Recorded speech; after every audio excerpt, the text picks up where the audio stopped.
In the area known as the Rips, the people there had supplied the wealthiest of Fallendrift with the political candidates of choice. Under the guise of democracy, the poor and oppressed are drugged and given copious amounts of alcohol before being dragged to the public polls, where they do exactly as instructed by their benefactors. Write their name under the candidate of their supposed beliefs.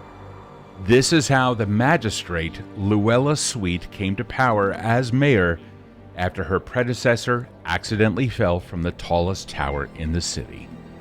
It's also how Byron Shanks came to be the overseer of the constabulary of Fallendrift, a position he's enjoyed for the past 40 years. Coincidentally, the underground drug trade that has plunged its dark tendrils of addictive death into the lowest portions of society has also flourished for the better part of 40 years. And for 40 years, Shanks and his cronies have manipulated and cajoled every shop proprietor and tradesperson to invest in the city's protection racket against against criminal elements and those not right of mind. Patrolling the Rips, we see a human in constabulary uniform. Upon his head, the flat cap of the beat cop. At his side, a pistol. And all around him, eyes that have seen him many times before. Who are you, Constable? What is your name and what do you look like? I'm just Casper Jephcots. Salt and pepper hair, nice little mustache, neatly trimmed. Everything about him could be described as neatly trimmed. His uniform is well worn but well cared for. Tries to be as proper as the Rips will allow. Okay. All right. You are human, yes? Yep. Okay. And why human, little scrawny, 5'3". 5'3"? Or 5'7", sorry. Oh, 5'7", okay. All right. 5'7". I messed up. No, it's totally good. I mean, all heights are accepted here in Fallendrift. Why do so many eyes, from the hopeful glances of homeless children looking for a scrap of bread to the time-worn gaze of those who know better, why do these people recognize you? Well, the older ones because they helped raise me, and the younger ones because I helped raise them. I grew up here in the Rips. Okay, so everybody sort of looked out for everybody. So you come from the worst section of the walled city proper of Fallendrift, and now you patrol the very streets against corruption. Now, Byron Shanks has been the Inspector General here now for quite some time. Have you developed an opinion of him and his cronies and the duly elected officials? I have, and honestly, it's why I spend most of my time patrolling the Rips and not any of the cushier assignments. Fair enough. We now transport you 3 days ago to the stuffy office of the Inspector General of the Fallendrift Constabulary. Above the pacing figure in the room, thoughts cross the minds of all who sat in the chair in which you find yourself. No one ever understood why there was an ever-present cloud of pipe smoke in the rafters of that office, considering the Inspector General didn't smoke, or why the cobwebs in those rafters moved with a current even when the air outside was still as the dead.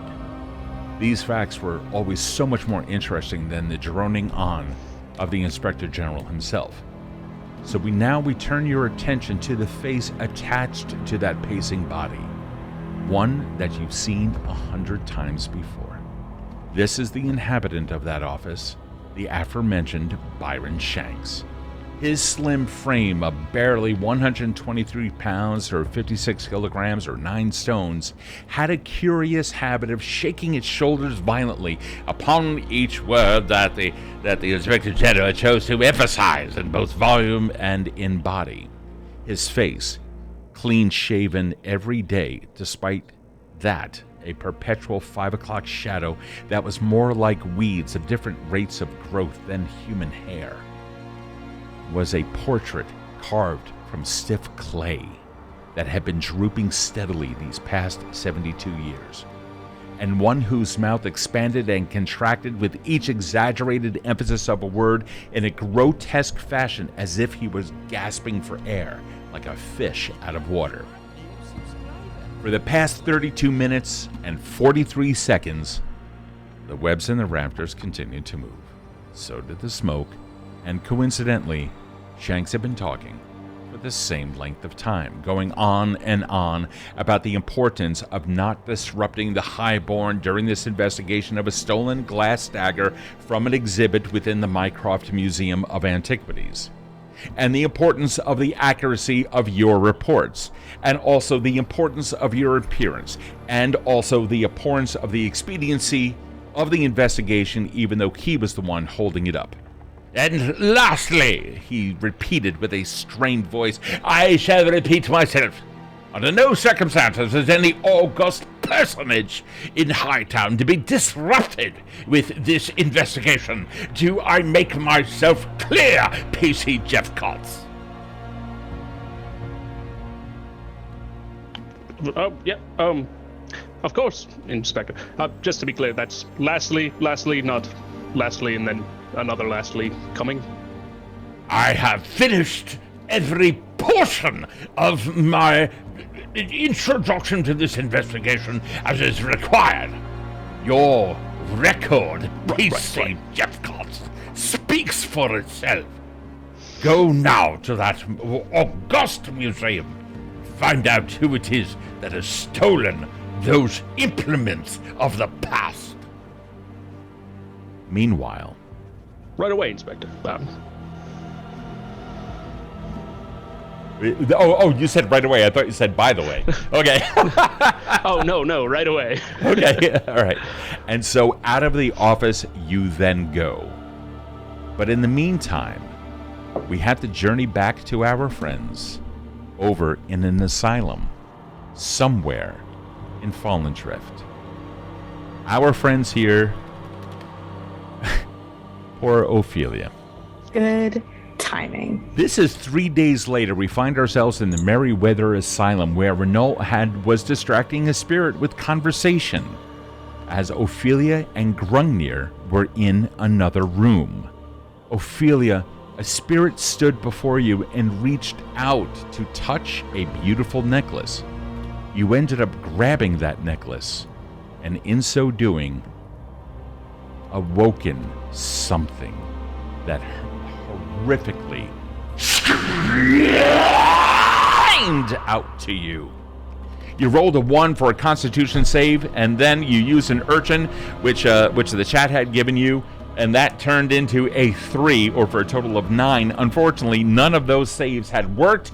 The beast is there now. Grungnir just on the other side of it. What are you doing, Ophelia? You go.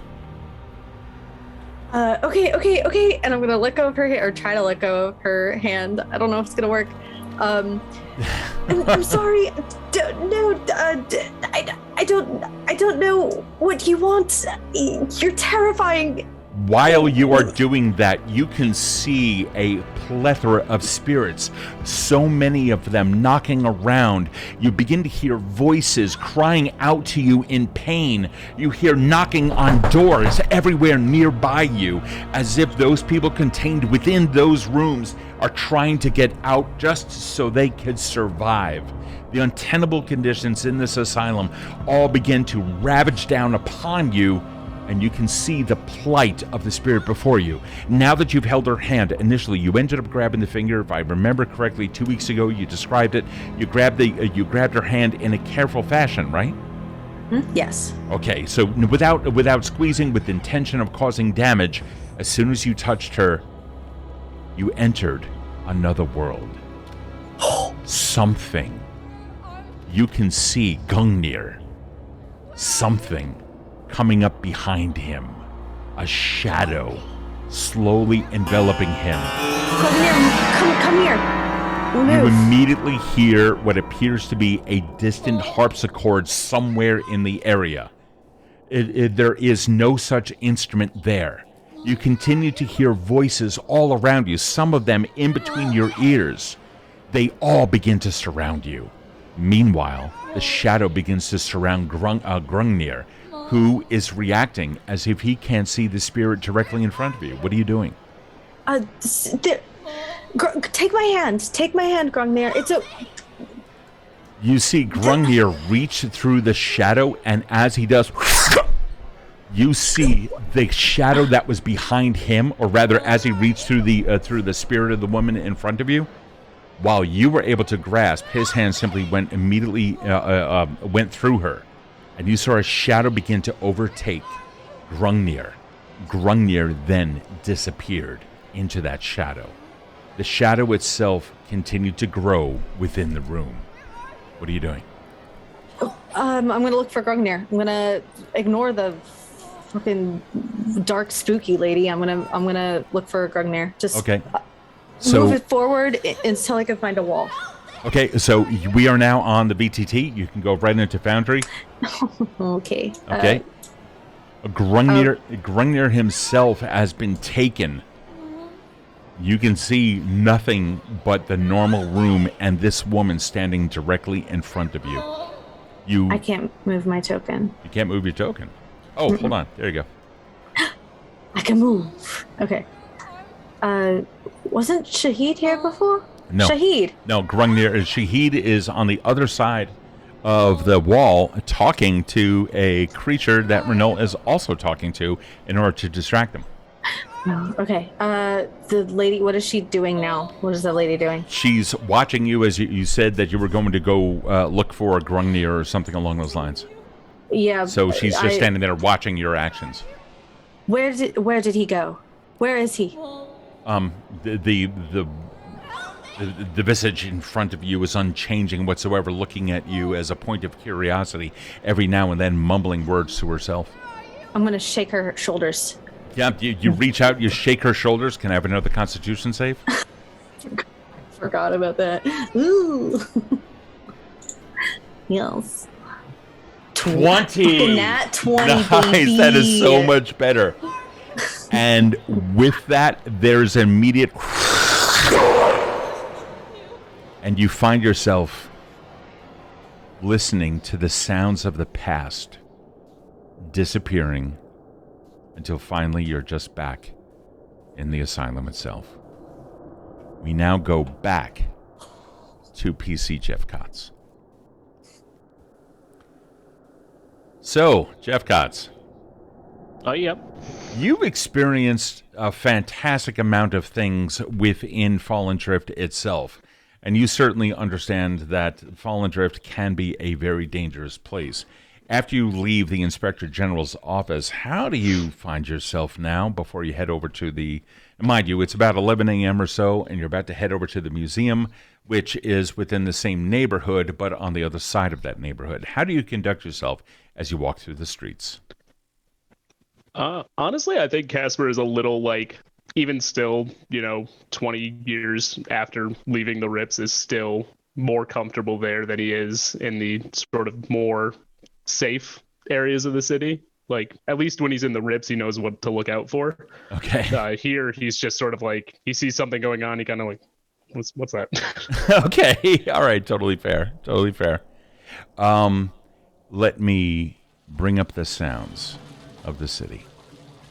So as you begin going through, you can see some of the usual suspects of the city, and whenever, of course, a PC happens to come around, their hands come out of the pockets of someone else nearby. You continue doing your thing, until finally you manage to get over to the Mycroft Museum of Antiquities. Your investigation started, of course, in the very place where the crime was committed, inside of the hall that had contained a glass case of these previously stolen items. The dagger is missing. Glass from the display case was on the display bed, indicating that it had been smashed inward as you would expect. Now, along with the glass dagger, also missing was a piece of crystal about the size of your fist, and alongside it in the display, an aged pickaxe from a dwarven empire of ages past. The floor was bare. A few glass shards from the case on the ground. A well-worn planked wood flooring lined the exhibit hall of the Mycroft Museum, and at first glance shows no signs of footprints in or out. How would you like to proceed? I guess the first order of business would be talking to a curator or anybody that could give me a little bit more information on the events as they occurred. Yeah, absolutely. Statements made from the curators who did seem to have done more affirming of the importance of the pieces stolen than provided useful statements about who might have stolen it. You really couldn't find much of anything else from anyone else in there. But may I have an investigation check, please? Or for that matter, while you're conducting the while you're inquiring of the curators, may I have an insight check first? Sure. Should I do that on Foundry or? No, you can do it. Do it in Foundry because we have everything right here. All right. I'm still trying to. So, yeah, in Foundry, all you have to do is just double-click your character. Oh, no, you may not be able to have your character. You could also do it in D&D Beyond. Oh. Sorry. It's totally cool. I know that you're new to all of these things. Insight. So, here's what I'm going to do. Yeah. Okay, cool. You got it? Yep. All right, sweet. Wow. You got a 4. Yeah, not great. Okay. So, you don't pick up on anything there. So, that's a 4 plus your insight bonus, which is a plus 4? Yep. So, that's a total of 8. Okay. You don't really pick up on anything there from while you're conducting the investigation. But you kind of note that there's a little bit of skepticism in the purpose of the investigation. It seems kind of odd. They didn't really expect anybody from the constabulary to show up. Many of them actually showed a little bit of surprise. Having said that, you conclude all your investigations. Most of them are completely useless. Again, they're concentrating more on the importance of the investigation. Now that they know that one is happening, rather than providing you with anything useful. When you go back to the glass case, you have the opportunity to conduct an investigation check if you want. Okay. So for this Oh no! part, I'm you level froze. 0. Yeah. Oh no. Well, no, it's okay. Go ahead and roll as per the stats on your sheet currently. Okay. So my investigation is a +6. Mm-hmm. And what'd you roll? I rolled a 7 +6 for a 13. A total of 13. Okay. You're looking around. Now, mind you, I would like to point something out to you. The chat over there did an amazing job. They brought us a level 1 hype train, and I don't know if you're familiar because I know that you're new to the stream. Every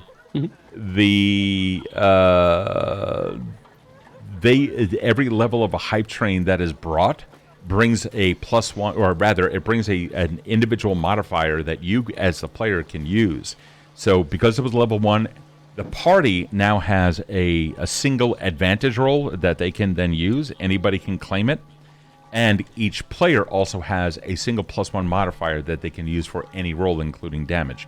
They can't use it, well, mind you, for the character's own roll. They can't use it for like an NPC's roll. So do just keep that in mind. Having said that, your initial investigation does not really show anything, but instead rather confirms exactly what you... Oh, hold on. I'm being corrected. We got to a 60%. Alex, thank you so much for that. So we got to a 60% of level 2. So now everyone has a +1 and a +2. So you can combine those into a total of +3 if you so want. And that is 2 advantages that everyone can have. Having said that, you rolled a 13 for your investigation. Is there anything that you would like to do? You have a feeling something is amiss. Yeah, I'll take one of those advantages and try to do better than rolling a 7. Okay, yeah, go ahead and Steve, we might, if you're still doing the new follower roll, he'll have advantage anyways because we had a new follower. Oh, during his time here?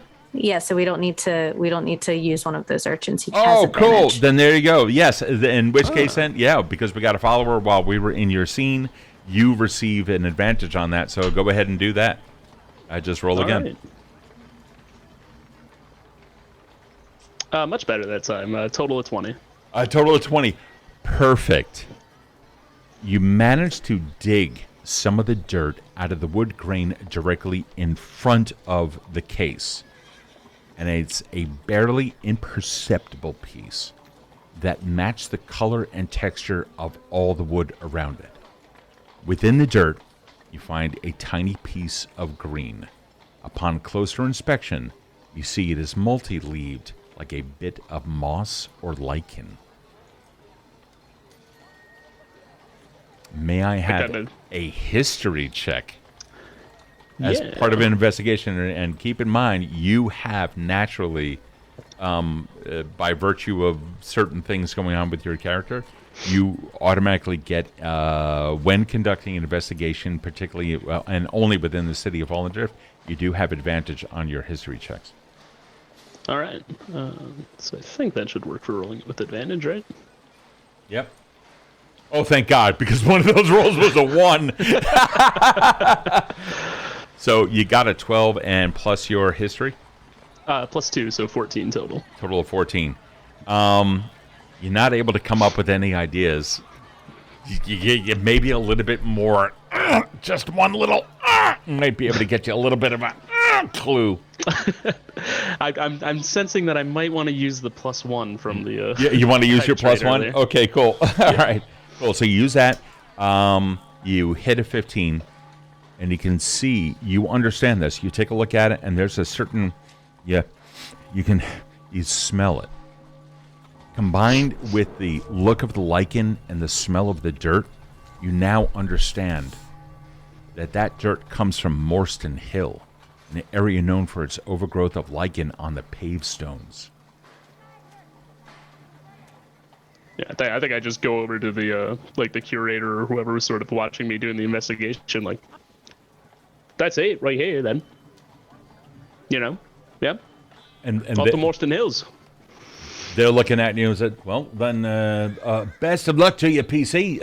Hope that you can find what exactly has been going on here." Yeah, me too. Bye. And then, boom, and off you go. With that, we now go back to our friends in the asylum. Hello, friends. Hello. Hello, friend. Within the asylum, the haunted sounds of everything around you surrounds you. That was the worst statement I've ever made. And it's, that's great. No, it just sounded so bad. I'm refreshing the screen. There we go. Everything around you surrounds you. It has a subject and a predicate. It was the worst fucking description ever. All right, anyway. I'm surrounded by my surroundings. and I tried to deliver it with such earnest conviction too. It was like, oh my God, it was absolutely worst. It was the worst. Having said that, reality has snapped back, and all of the surroundings that are surrounding you and enveloping you. Yeah. Okay. The woman continues to look at you, and then after a moment, just starts walking and meandering until finally coming like almost full circle and just sits in the chair. Okay, hold on. Just remind me out of character why I came into this room, friends. I think I came in here because I was looking for a file. You look for the file I've eaten long. Yeah. Okay. So I'm going to just kind of like dismiss her at this point because I don't have time for this. Go over to this desk over here and open drawers to see if there is any file on Ethan Long, please. Yeah, you start taking a look in there, and here you can see some ledgers that have stuff more to do with daily operation rather than anything else. There's also a bookshelf there, but most of it, unfortunately, it's rather bare. It seems like when the asylum was closed down about 5 years ago, most of everything here had been taken. Blast. All right. Ethan Long, one last shot at the lady across the room. Dr. Long, does he ring a bell at all? Oh. She looks at you, and for the first time you notice that there's a little bit of a difference in how she appears. She looks at you, and then the rest of her face catches up. Oh, God, I don't like that. Okay. I'm gonna regret this. I'm gonna hold the planchette up. And you look at it? Yeah, look at her through it.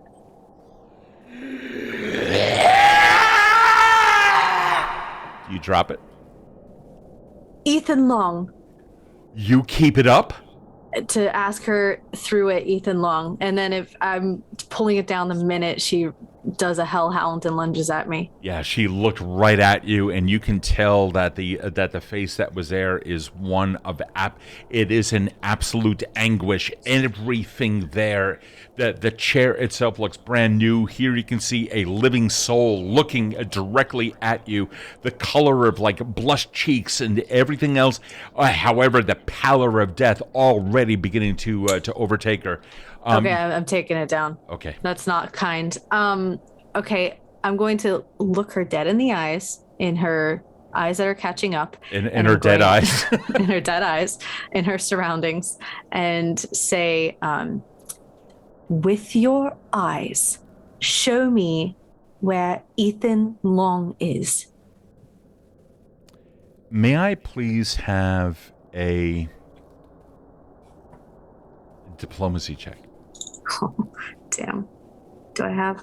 We don't have diplomacy. Not diplomacy. That's Pathfinder. Persuasion. Persuasion, Yeah. please.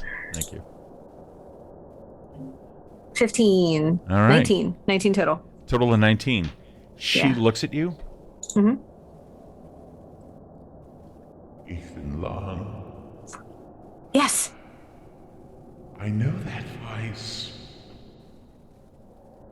I know that voice so well. Mine? Looking around. You want me to look? I shall look. I shall look everywhere. Look where Ethan is. Where does he work? She's looking at the wall, and just on the other side of that is Renault and and Dr. Belfry. Okay. Thank you. Anyways, I'm going to leave this room. Okay. Yeah. And where are they? They're still talking to... Exactly, yeah, and they continue to talk to the other individual. Shahid, what are you doing during this time while Renault is looking at you? So as Renault is talking, I'm basically just co-signing everything that he's saying, trying to, just enunciate like, oh yeah, absolutely. The space time and everything he's going, I'm just kind of co-signing. All the while just looking behind me, trying to see if I could catch any glimpse of Ophelia and how she's doing in that room. I don't know. Yeah, you look over your right shoulder and you can see Ophelia is coming out, and Ophelia, how are you looking now that you came out of that room? I'm looking, I think I'm still, my face is catching up to my movements, I think now. I think I'm looking very crestfallen and frustrated, and also I would like to kind of get across that Grungnir has not followed me out of this room without saying it to them because they're still doing their thing. Yeah, so I would see her, and I would definitely, Shahid would kind of, turn from Renault and walk over to her. Ms. Moore, how did you do? Did you end up finding the There was nothing. There was nothing in there. The woman that's in there, her head's completely empty except for anguish, but Grungnir's gone. Wait, what do you mean Grungnir? Where did he go? Did he wander off? Did he follow Dr. Belfry? He was swallowed by a shadow. I can't explain it. It was I shuffle past her as she's talking, still listening, and I just look into the room. Like he uses his cane to go around the door, and he's just his head just shooting around. Yeah. Make sure that the VTT is accurate as far as your characters go. And Renault, you notice Renault, he is so invested in this out of game. No, he's still in it. He can hear you. I can hear you just fine. Okay, brilliant. So Dr. Belfry starts to maneuver, and you're noticing something. No. He lit a lamp on the table for light, but now you can see that the light over the course of your conversation has now occupied his head. His head is now casting the illumination everywhere.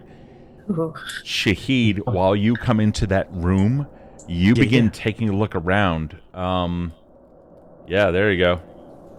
You can enter that room if you so wish. How do I spin this guy around again?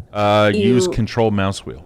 Ah, there you go. Okay, Renault, meanwhile, the doctor spin. seems, for the most part, disinterested in anything that you're saying, and instead is moving over to the table nearby.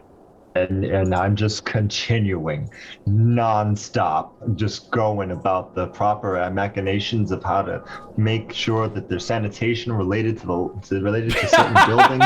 How a while ago that there's a thing called building code, and in building code, you're based off of the number of people in a certain area. You have to have. I didn't know Fallen Drift had a building code. That's awesome. No, it does not, but it will after this conversation, and he just goes on and on. He's not letting this doctor get away from him. Dr. Belfry then turns around and looks at you, Renault, and puts out a hand. There's been so many years since we've had a brain like yours. He reaches out with his hand. May I have your AC? Yep. My AC is 15.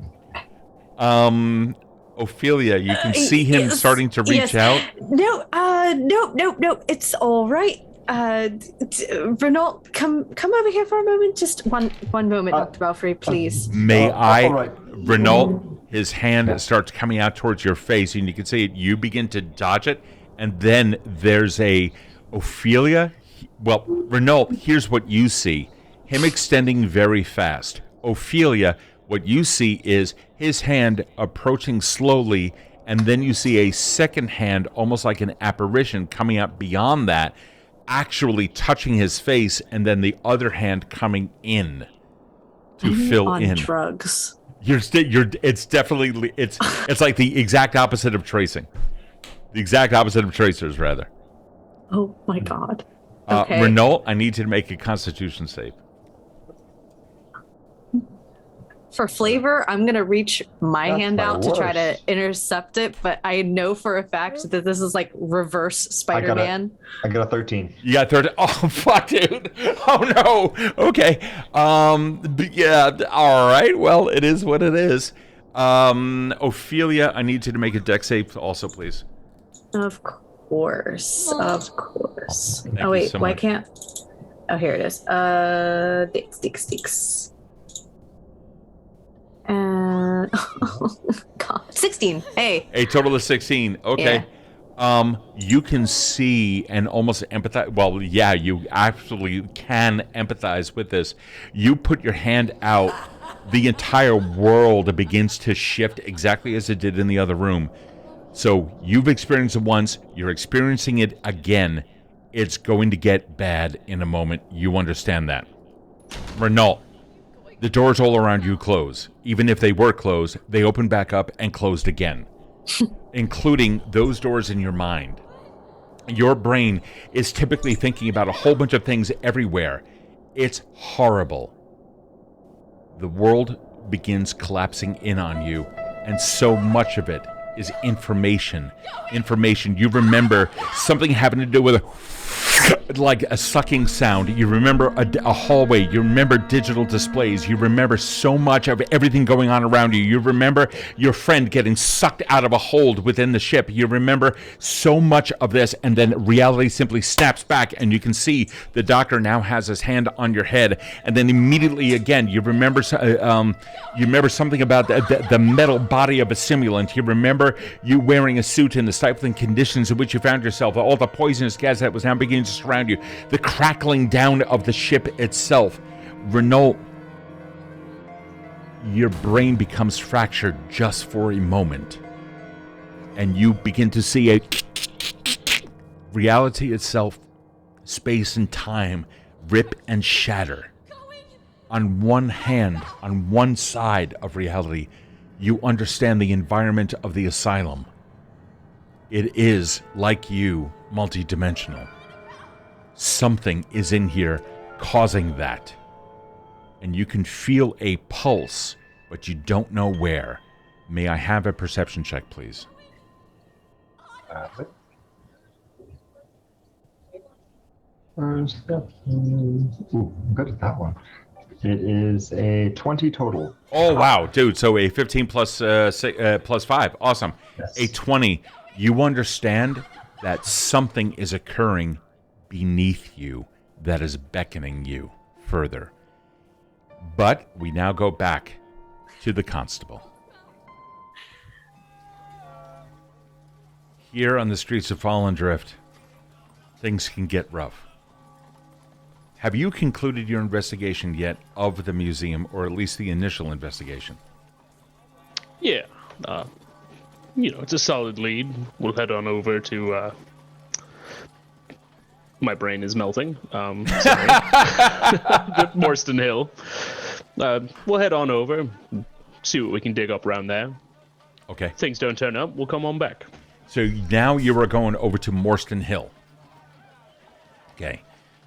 You venture over there. It's the 29th of winter's come. There is, this is day 3, it's now 11 a.m.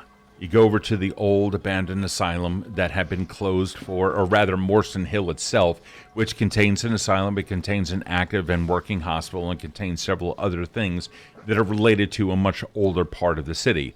It is known as Morstan Hill primarily because it is up on a hill. You come over to the area, you've arrived, it's probably about 1 p.m. or so. Looking around, everything seems normal and active. You can see that there are locks on doors around you within, or rather, in the old asylum itself. You can see that the hospital itself is still running right next door, and you can see other things. And then there's plenty of cobblestone and off the beaten path. So much of that lichen is there.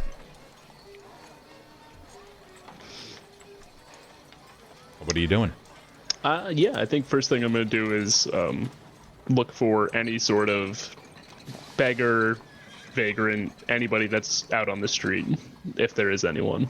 Yeah, sure. In fact, you find somebody. It appears to be somebody somewhat nondescript. The clothing has seen definitely better years. Barefoot, holes in the knees and in the elbows, a shawl over the shoulders, a hat that has probably been worn by about 50 other people, and quite frankly, it's full of more holes than fabric at this point. Yeah, I go over and... Hey, mate, how's it going? It immediately, shirks back out of fear of a constable. No, what do you want? Nothing. Don't worry about it. Real quick question. Yeah? I can pay you for your time. How can I help you?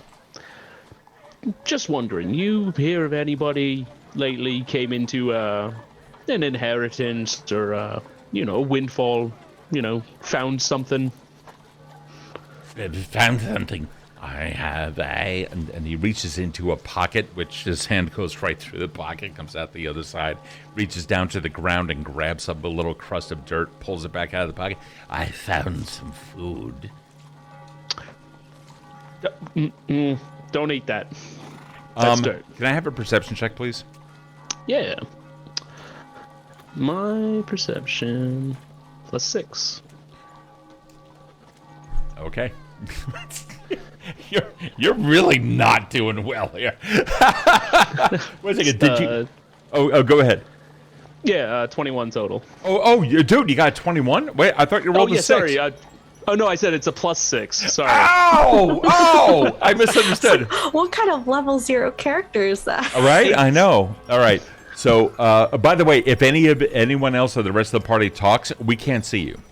Sorry. It's only no. It's totally cool, Erin. It's totally cool. I'm just rolling it. It's on my sheet. That's what he told me to do. No, it's good. So a total of 21. As he 21. reaches his arm out, you can see that there is a tattoo of numbers. May I have a history check? Yeah, is this related to things in the city, or would I get my advantage on it for? Absolutely, in this case, yeah, 100%. All right. Yeah. How long have you been a PC? He became a constable pretty much as soon as they would take him, and he's 45 now, so probably over 20 years. Oh wow. Okay. So he's been around. Okay. What's your history? It's a +2, so Okay. That's a nat 20 with advantage. Dude, nice. So a total of 22. Not only do you recognize him as a former, we'll say, inmate of the asylum, but you also recognize him. Almost immediately, you have a recollection of who this is. You look back, and you recognize the face, albeit some 15 or 20 years earlier. You recognize Tolly, Tolly. You know his name. He was someone who very often went around the Rips. He was an inhabitant of your neighborhood. In fact, as a child, he interacted with you. He had since become homeless in the subsequent years, and he had been assisted by others around in giving out food, most of it stolen from within the city, giving the children of the Rips, yourself included at one point.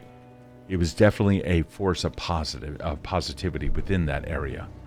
However, when the mayor, some time ago, along with the Inspector General, instituted a policy that all those that cannot form coherent sentences must be interned in the asylum, he was put there. That had to be about 15 years ago. The asylum was shut down about 5 years ago, just as a reminder. You see him. He's looking up at you. Then you Tolly? hear... What? Why are you out here in Morstan Hill? This is my home now. It's my home. No. I'm Tolly. sorry, Ed. Should I not be here, PC? No, you shouldn't. They're not gonna be kind to you here. I'm so sorry. Should I be going elsewhere? Find your way back to the Rips. If you can't, I'll come back here later Rips. tonight, and I'll make sure you get there. I have lots of rips in my clothing. No. Yes, you do, Tolly. I want you to head east a little bit. Can you do that? Give me an insight check. Insight. Yeah. Insight +4.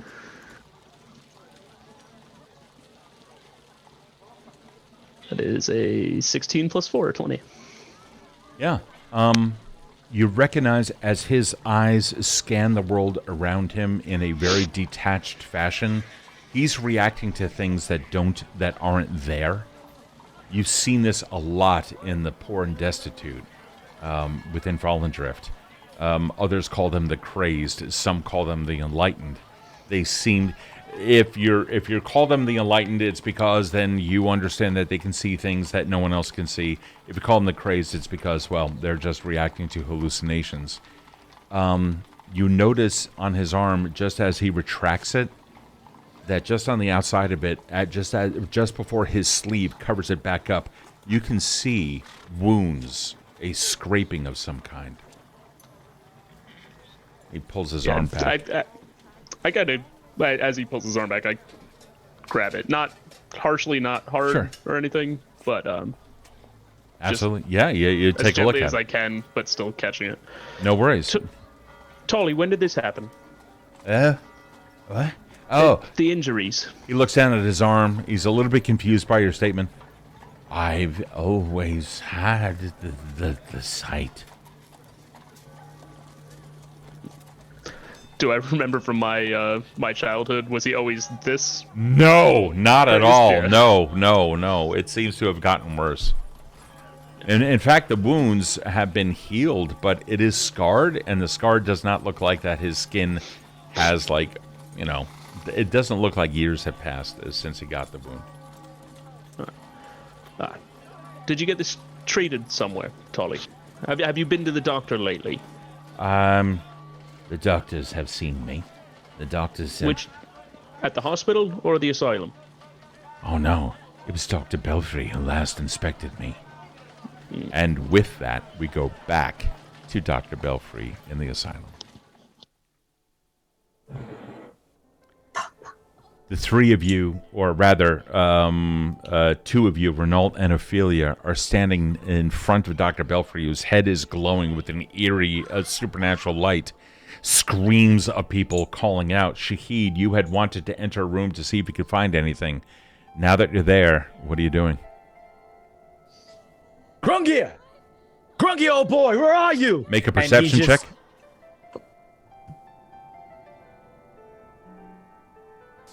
Perception. Woo! You saw something out of the corner of your eye with your natural 1. It was a 1 plus what? Well, my perception, Yeah. 1 plus 2.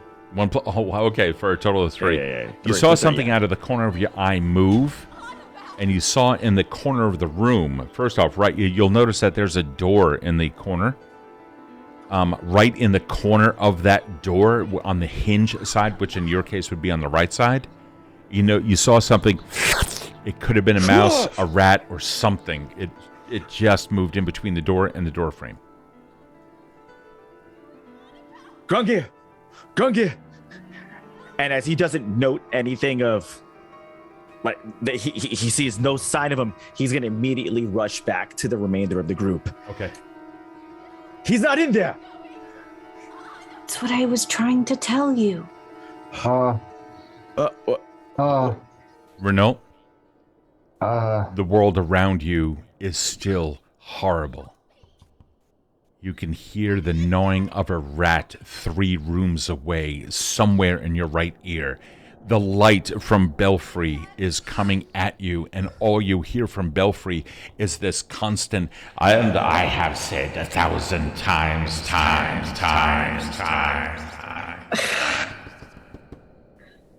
There's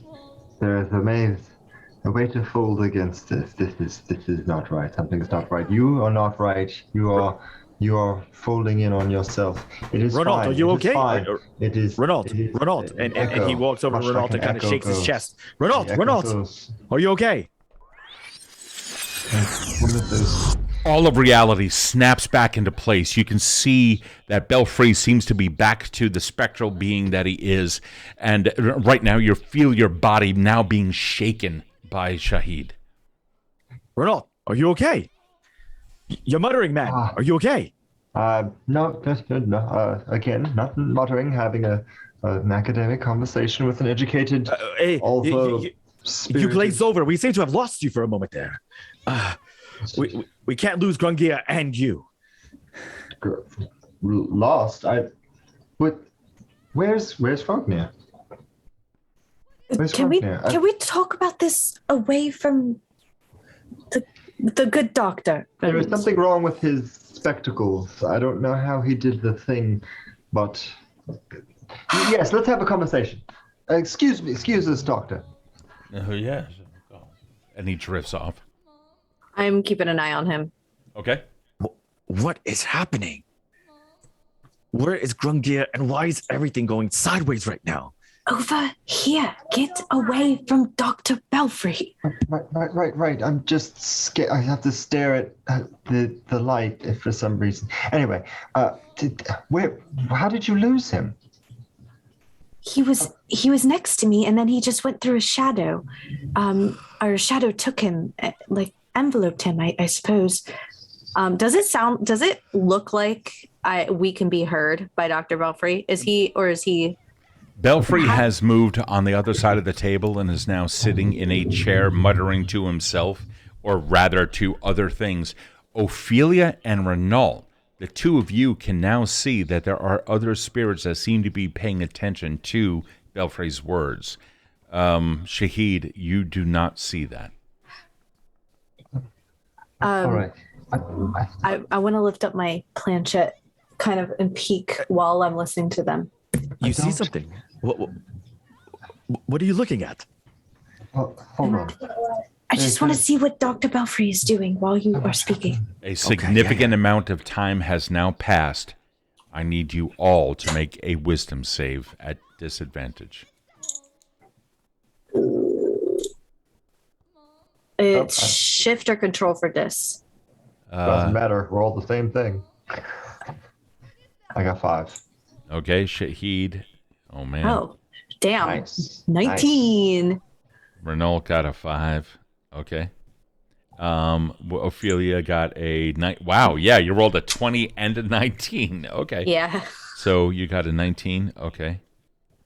Shahid? I am trying to do it in here. Yeah, you're going to do it within Foundry. Yeah, When you're about to click the saving throw, click or hold control and click it, and it'll give you automatic disadvantage. I'm doing just that, and nothing is happening. I don't know why. Hold on, let me do that there for you. Let me pull you up Thank here. you. Sure. This is a wisdom save. So if you click on the word wisdom, when you bring it up, it's going to ask you ability check or saving throw. Just do a control Saving throw on the saving throw. Yeah, I did it for you. Oh boy, oh. And you got a 1. Oh God. Okay. So for the remainder of the session, you guys are going to receive disadvantages on any wisdom roll, on any wisdom-based roll, as your perception is constantly overtaken by shadows in the corners. Okay. Okay. What did I see through the planchette when I was looking at Dr. Belfry? Oh, I didn't realize that you're looking through that. Okay, yeah. I'm just taking a peek while they're talking. You can see that Belfry is surrounded by inmates and as well as attendants, if you will, and he's talking, but what you hear is so, it's just bizarre.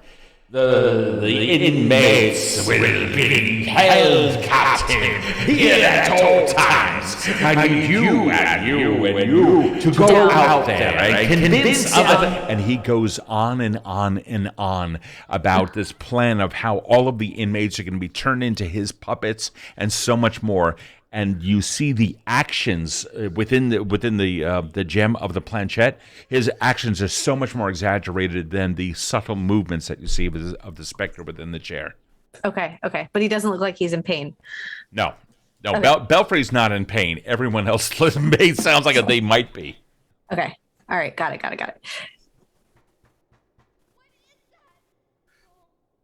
it. You're muted, Renault. No, I'm processing my thoughts. Shahid, Yes. There is so much going on right now, and it's difficult to discern whether or not there's subtemporal events occurring or overlapping, or I am part of a psychodrama that is outside of my ability to control. Nonetheless, Did you hear that scream? Yes. I've been hearing that lots of screams. And that one. Do you hear the mice? They don't even have their flesh properly in the pockets of their cheeks, and you can hear them to the wall as they crunch to the stone masonry. Not even possible. Okay, Yes, we yes. need to move. We need to leave. We need to find Dr. Long. Find Dr. Long. Is that a priority? I would rather leave. It's fine. I'm here by chance, so let's stick with you. If one more of you leaves, I am going to fly. We out have of to the stick way. together at this point. There's no more separating. There's no more one What do you walking off. mean? Grungnir's gone. I'm sorry, I- that was unprofessional of me. Okay, let's Grungnir's gone. go upstairs. Do we really Yes. need to look at these other rooms, or can we just get away from here? Let's definitely get away from here, even if that means going upstairs. We Yes. separate. Let's go. I will Just as a follow- I will reminder, follow if suit. if you guys are actually looking for Ethan Long, you've only been in 2 rooms to the basement. There are many other rooms around you, or many other doors around you, including the door on the other side of the room that you guys were all in. I see that door on the check other this side. one. Okay, just stick your head in. Don't actually go in. I don't want to stick anything in anyway. I just rather know. No. Knock and talk. It's not hard. Renault's gonna knock on the door.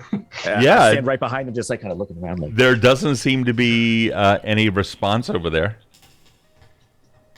I'm gonna look back at Ophelia and sigh. That's fine, and I'll try and push the door open to see if something. Yeah, go ahead. You can click on the door icon and it should open for you. That's right. It does, in right. fact, open, and what lies beyond is a little bit disturbing. You immediately smell fetid human flesh. Oh. You also smell feces and urine that has evaporated to the point of just like a crystallized uric acid. The whole room itself is extensive. It's rather large. You can see what appears to have been like baths and other things within it, but you don't see any lights. I don't think any files for Ethan Long are going to be in there. Safe to say. The door. Have we considered remains? I've been attempting to avoid that thought. I will make sure it is definitely not that. Hold the door. I'm taking a step in. Wait, didn't we just? Oh, God. It's fine. Just hold the door. And Yeah, Renault steps in. there. We now go back to PC Jephcots. Those poor people, man. Jephcots. I'm just having a fun police adventure. it's like Jephcott's cool day, and then we cut back and it's like, you are insane and in hell. Anyway, you met a friend from when you were a kid. So there he is. Tali is still there. You understand you're not really going to get too much out of him. He seems lost, but the scratches or scrapes or whatever it is that is on his arm is very much like it essentially it falls into pattern. You have seen so many of the quote-unquote crazed with these claw marks, healed or not, on their bodies somewhere. Tolly, I need you. I know it's asking a lot. I could pay you, if that would help, if you could remember just what happened to your arm. His hand is just kind of moving about, and you can see his eyes now following something that is simply not there. And he's holding out his hand for alms, not even cognizant that you're there. Yeah, I think at this point, Jephcots kind of sighs, stands up, pulls out like 2 pennies and puts it in his hand. And you see his eyes immediately snap back to you. Beware. Beware the furry ones. The furry ones. Beware the furry ones. Beware the He drifts back off and is now staring at a piece of dirt. All right, Tolly. Get some food. Real food, not dirt, please. He doesn't seem to be paying any attention to you. Yeah. The next semi-cognizant person I find, I'm gonna ask if they could escort him towards the rips at least. Okay. All right. He's lost, and unfortunately for now, he seems to be a lost cause. But you now have Tolly as an informative NPC in the future if you need that. Having said that, the investigation pretty much comes to a close just for this day. You've come across several dead ends. The asylum doors are completely locked. You're taking a look around, and people are traveling by Morstan Hill as normal. Carriages and horses and other things. Life simply continues outside. Every now and then you see a brand new patient be introduced into the hospital, but everything seems to be good. You see people, including one that you've seen several times, at least over the past 20 years or so.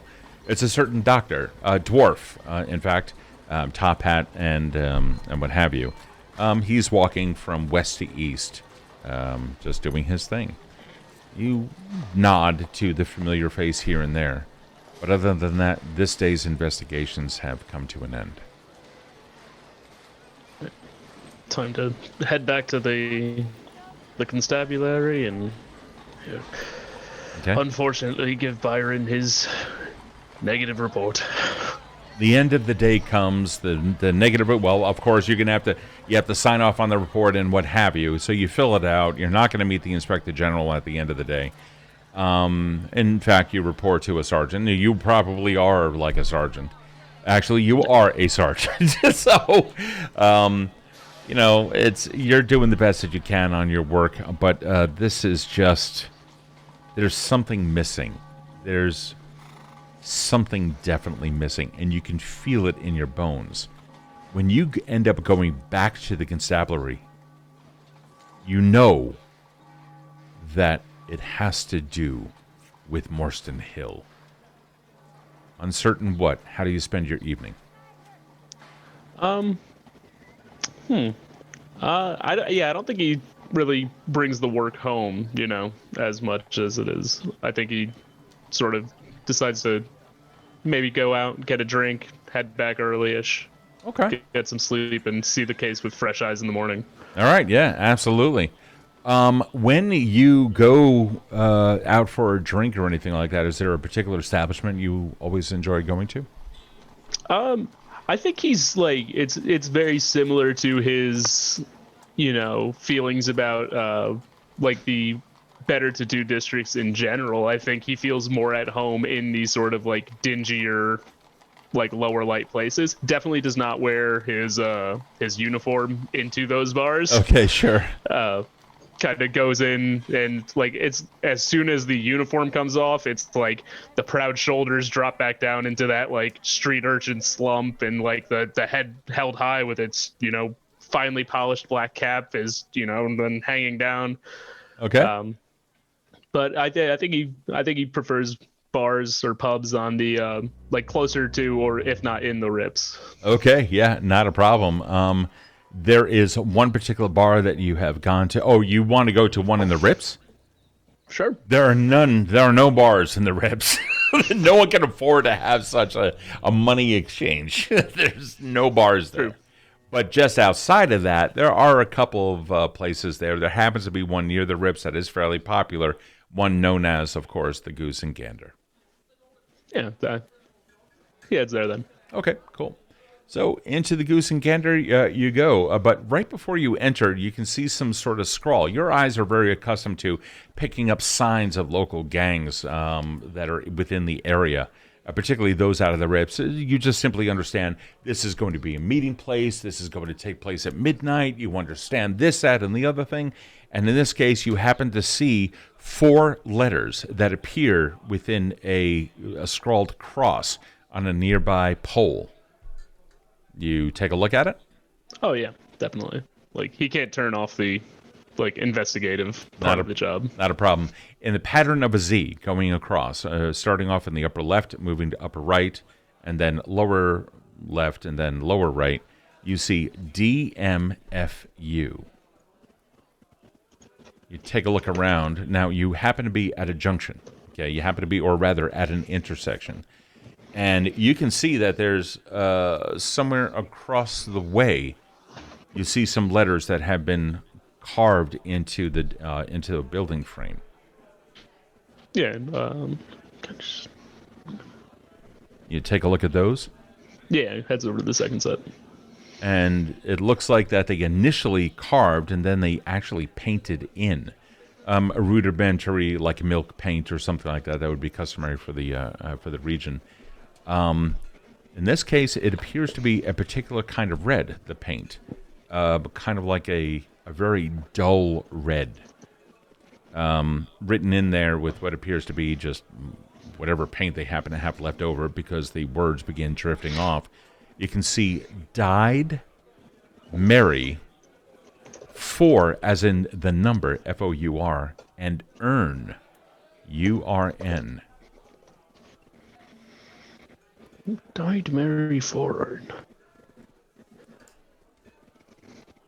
Yeah, definitely taking note of it, like, even if it's not immediately useful to his current investigation, these kind of little tidbits around, he always makes sure he keeps an eye out for him, basically. Okay. Without any further information, you manage to get in, or you manage to go inside the Goose and Gander. You know that this particular pub is just really, I mean, it's a ordinary public house. It's in the really the seedier portion of town, and it's the easternmost pub, or rather the southeasternmost pub in this area. No one from the Rips can afford to come here. So anybody that does are mainly tradespeople from Mendington to the north, and a couple of others that come from like Cobble Station or other places, more tradesfolk that come in here. All blue collar, and certainly no aristocrats. Perfect. Yeah, right up to the bar. Hey there, what can I get you? Shot of whiskey. Whiskey. Oh, yeah, no problem. Hey, babe, turns around, pours it out. While you exchange 3 copper with the barkeep, and he goes back to doing whatever he's going to do, unless, of course, you want him to do something else. You're taking a look around. May I have a perception check, please? Sure. I think I figured out how to get my character sheet up on Foundry. Yeah. Just click on perception. There you go. Oh, 20, and that 20 plus what? Plus 6. Plus, holy shit, dude! Oh, I was not expecting that. Okay, cool, awesome, fucking awesome. Listen, you keep asking me to roll things I'm good at. No, this is good. Well, I mean, this is what you do, right? Your PC is an investigator of 20 years now in the Fallen Drift Constabulary, so yeah, he's going to be good at certain things. So this is really, really cool. There is somebody who is sitting at the bar, and you notice that as he's sipping from his cup, an eyeball kind of looks at you, nods really quick, and that, I just got off of work gaze reoccupies it, and he gets lost in his thoughts of how is he going to meet the bills and other things like that. But just before you turn away from looking down at that end of the bar with that investigatory kind of gaze, that your periphery, anything that moves, you understand it. You saw something. You saw something unusual about that particular person. There was a gaze, a stare, but it wasn't so much that grabbed you. It was the way that he was holding the glass. First off, most people hold it this way. He was holding it this way. And you saw claws come out from his hand. Or rather, they had already been there. And as he sipped it up in this odd position, his wrist didn't bend the way that mine is now. His wrist was bent the correct way. But his hand, his palm, was on the other side. He brought the glass up to his face. And just before you, took a double take just to verify, I'm not going to roleplay your character for you. Let me just stop it there. What do you see? Or how do you react to that? I think he, after first noticing that out of the corner of his eye, it's now that has his attention, but he's trying not to make it obvious, so it's sort of, he's just adjusted his lean on the bar so that his gaze happens to fall in that direction. Give me a deception check. Exceptionally fair. Deception. I accidentally rolled it with advantage for some reason. No, you don't get to do that. Reroll. I did not mean to. I just clicked on it. I promise. That's fair. There we go. Oh, not great. You do that kind of kind of like looking to slip a little bit. Yeah, I mean, it's not an absolute failure, but it's a little bit. And then you immediately recapture. You understand it's, oh, fuck. It's like, all right, I could have done better. You've had a long day. Put my elbow down, like, right into a wet spot on the bar. Exactly. It's like a slip. Exactly. So definitely made direct eye contact. And then... it was that. So you go looking. So it's just for that moment, and then his eyes avert. He's holding the glass normally, and then just kind of turns away, gets up, and moves over to the side of the building, which is actually much closer to the front door. And you can see he's going to. It looks like he's going to down it, and is digging around for some coin in his pouch. Yeah, I think. Jephcots just tosses back his shot if it's arrived. If not, then I think he just leaves the money to pay for it on the bar. Okay. All right. Totally cool.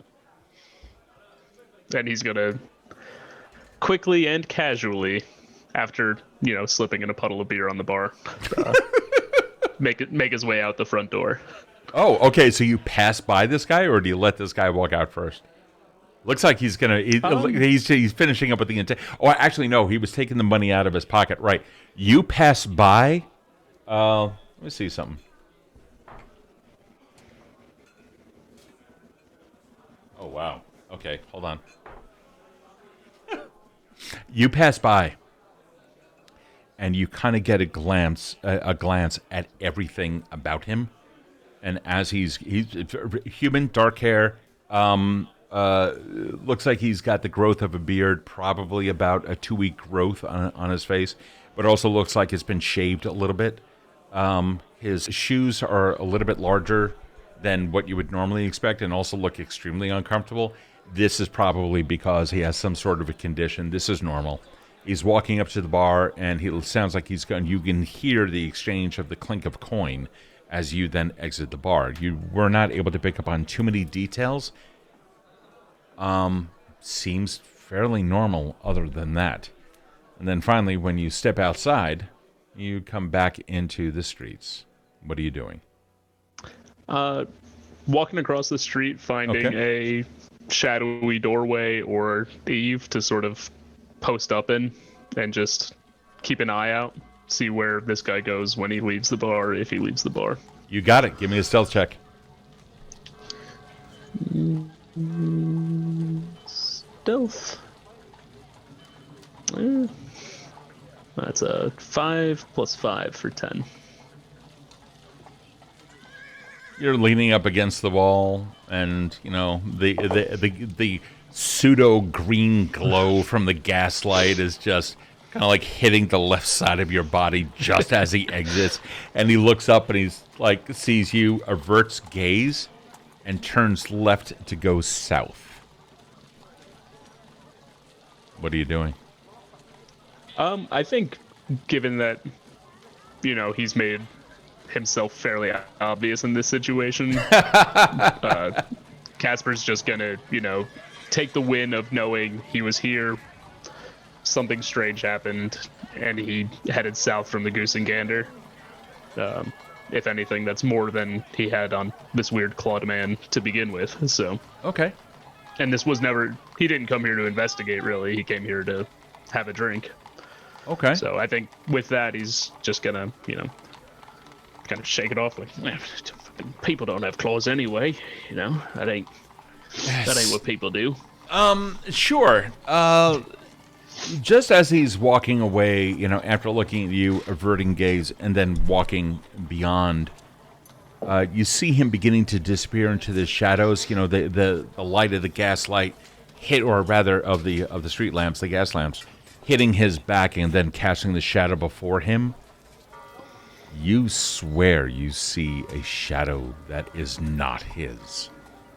And he continues to walk. The shadow silhouette does not match his body frame. I think seeing that, Casper stops and goes, fucking... Fine. All right, fine. Yeah, fine. And leaving a respectable distance, heads off in the same direction. Fantastic. Be prepared for rolls or shadowing someone. Mhm. And we go back to the asylum.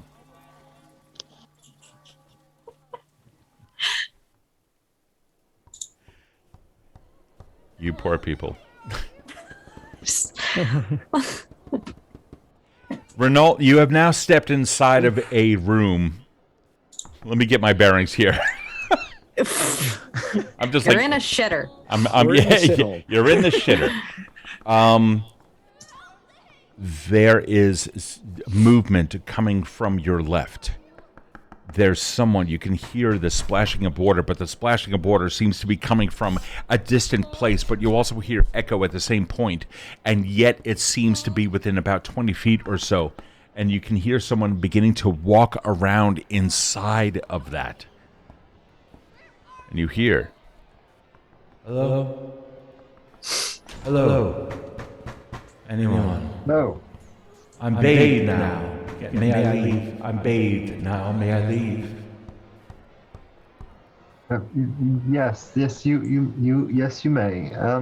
Ethan Long available? Ethan Long at all? so you put your monocle on. The last time you put your monocle on, you also had a small stone in your hand that you did something with the monocle. Are you doing anything like that again, or is it just I the am monocle? not doing that again. The last time it caused catastrophic things. Okay. I'm keeping that away for the time being. All right, totally cool. Does your monocle or eyepiece have any readouts or anything along those lines? Only occasionally when it gets energy from whatever source that it. And there's no energy coming to it right now, so it's just a. Correct. Okay, cool. Yeah. Repeat your action. What are you doing? I'm going to look around and try to see what's going on, and I'm going to respond to the voice. Yes, he can bathe, but also asking where Ethan Long is.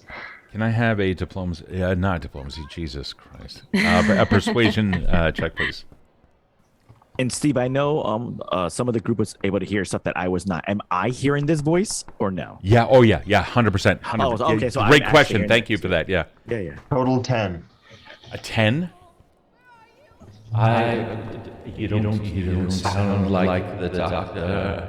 As his voice continues, it becomes more and more unintelligible, as if you're actually losing something. Yes, no, I would like to leave, but I don't know if I can.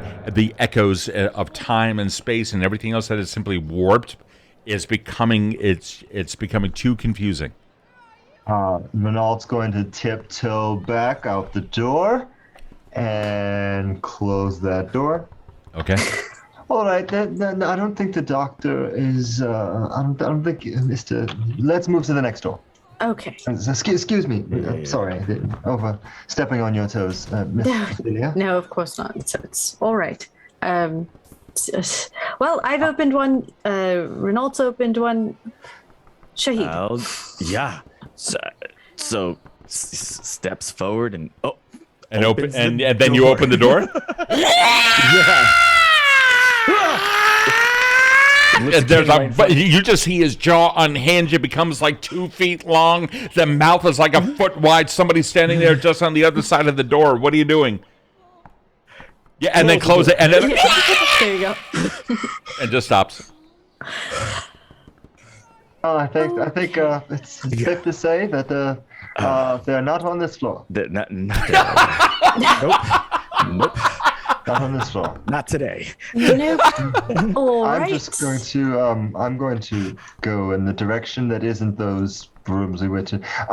How did you lose Grungnir? Is he? Are you sure he's not in that room? And Shahid, yeah, you do remember that there is another door in that room.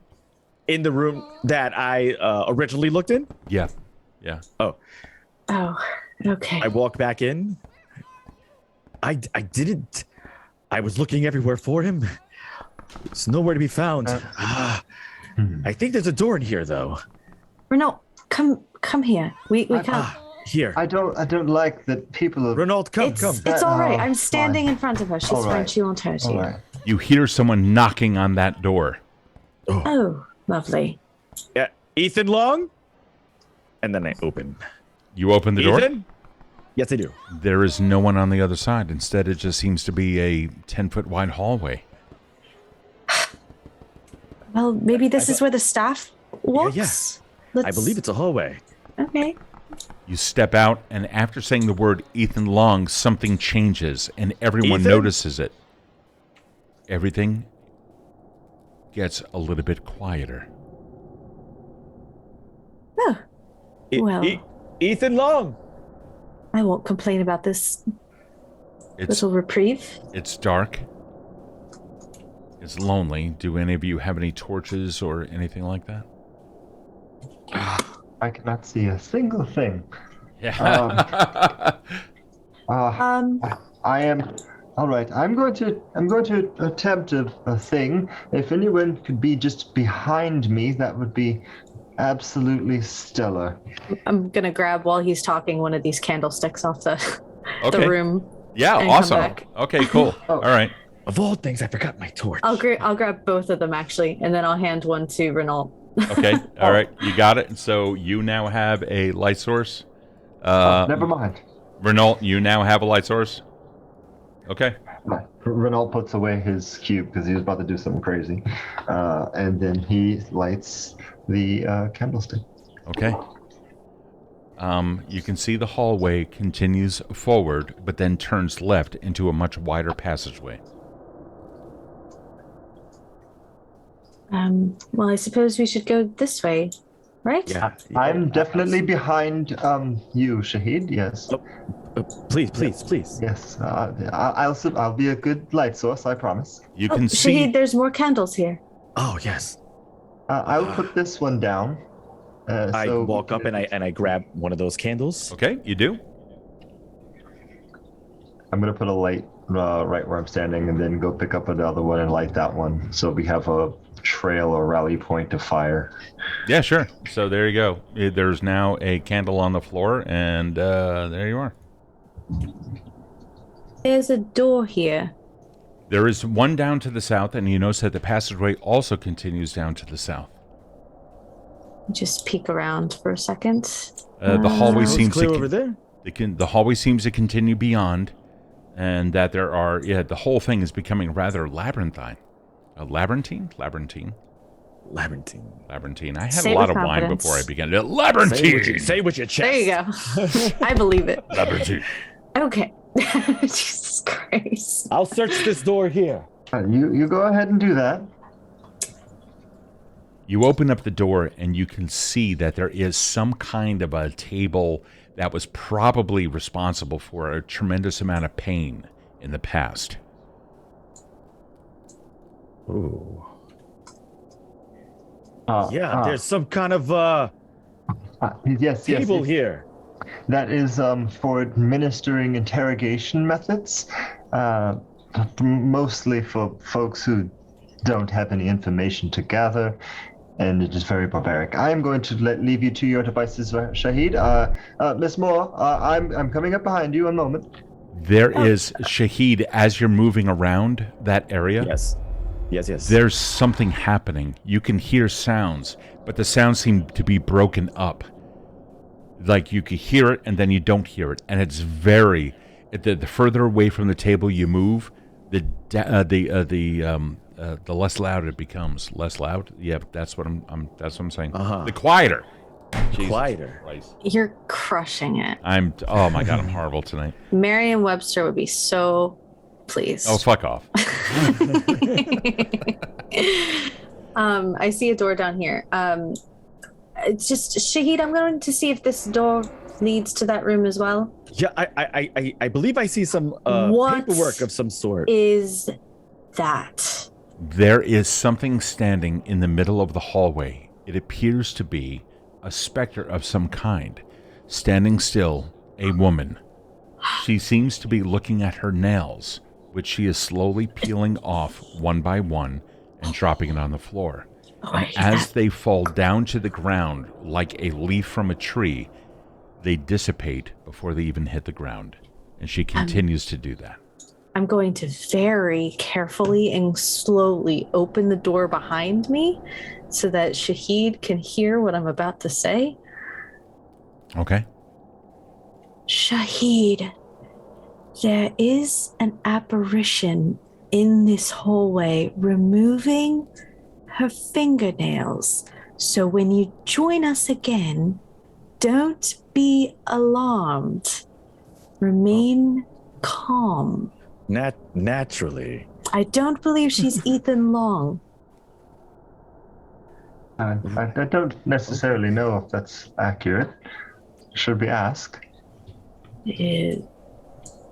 Excuse me. Figure pays you no mind. I'm going to... I know this didn't work very well the first time, but I'm going to try something again.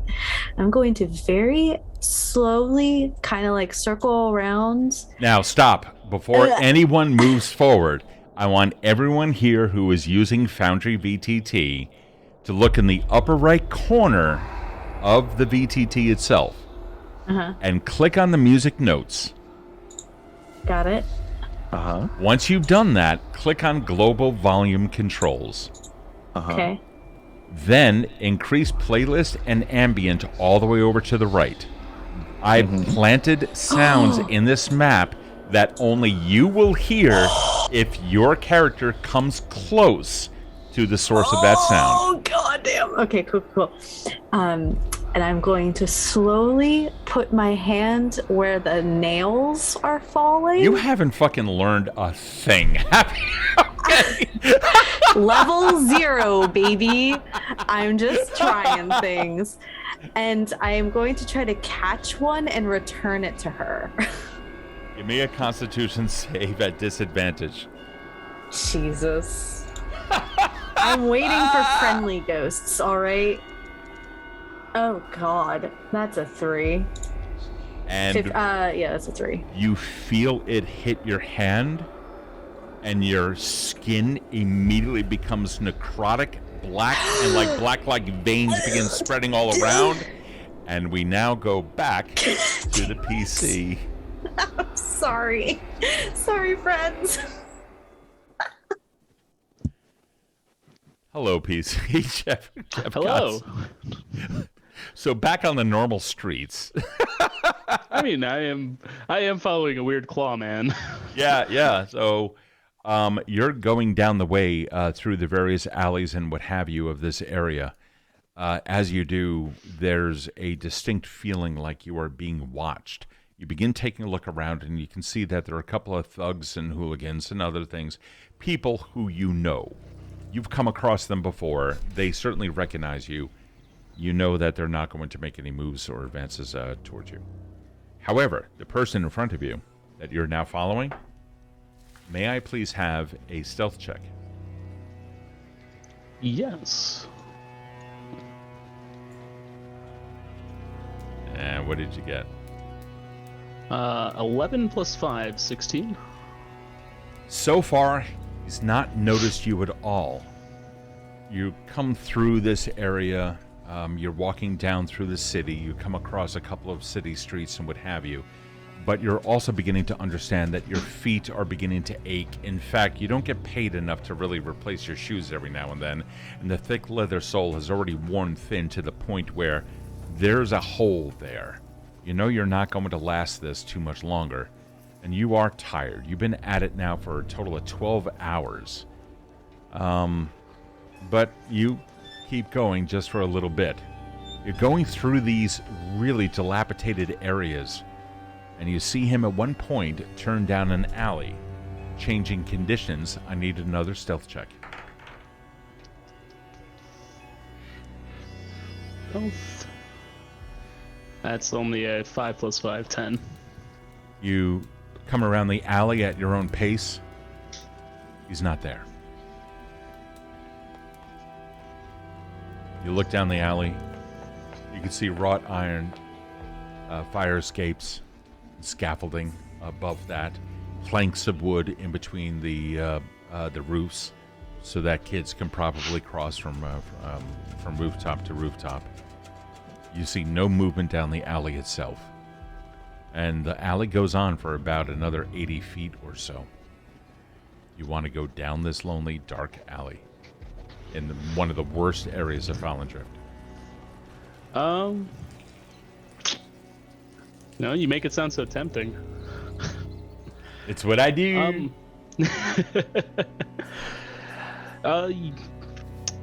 I think his first instinct is obviously like, gotta figure out what's going on here. But after a brief moment of, consideration, he's gonna look to see if there's any way he can get up to the sort of like overhead network of planks and stuff from where he is. Sure. Give me a Constitution save.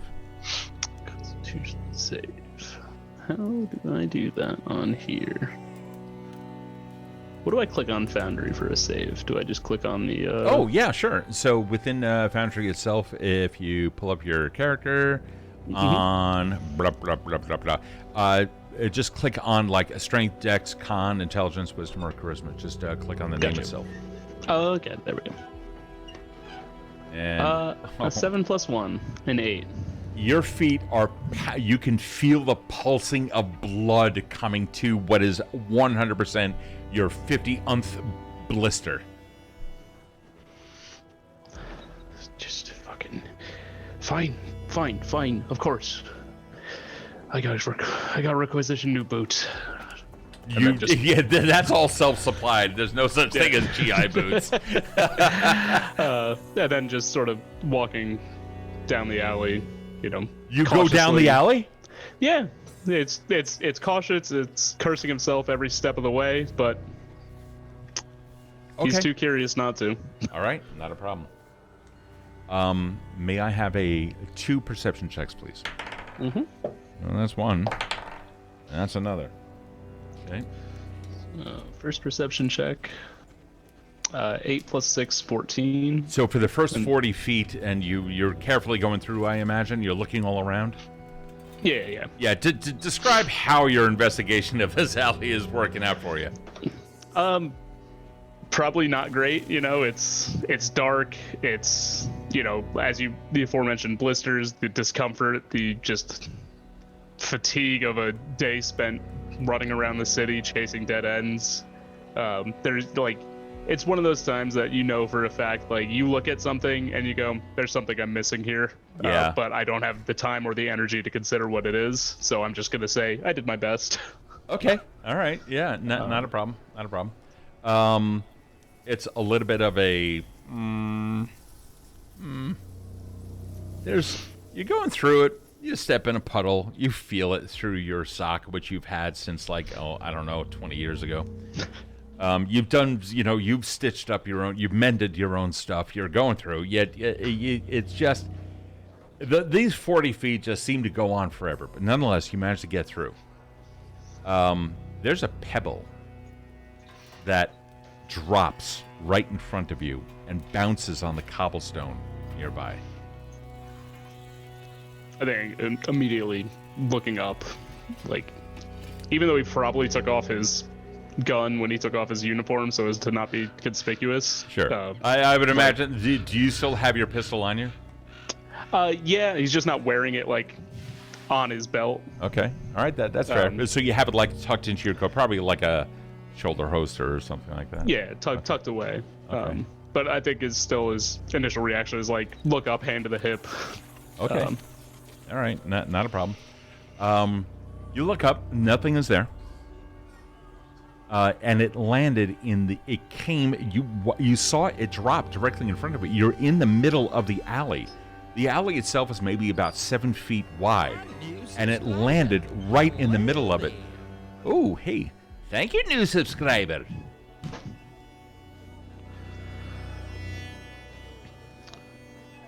Yeah, I think it just, if he doesn't see anything directly up, he's going to take a look in either direction, and then, I don't have a coin on me. I was just going to toss a coin to see if he's like, you know what, that's enough for today. You don't have a coin on you? Okay, no, that's totally fair. You go down and make your second perception check. Nat 20. Hey, Bardic Dice just rated us with 19 viewers. Dude, Hi, what's friends. up?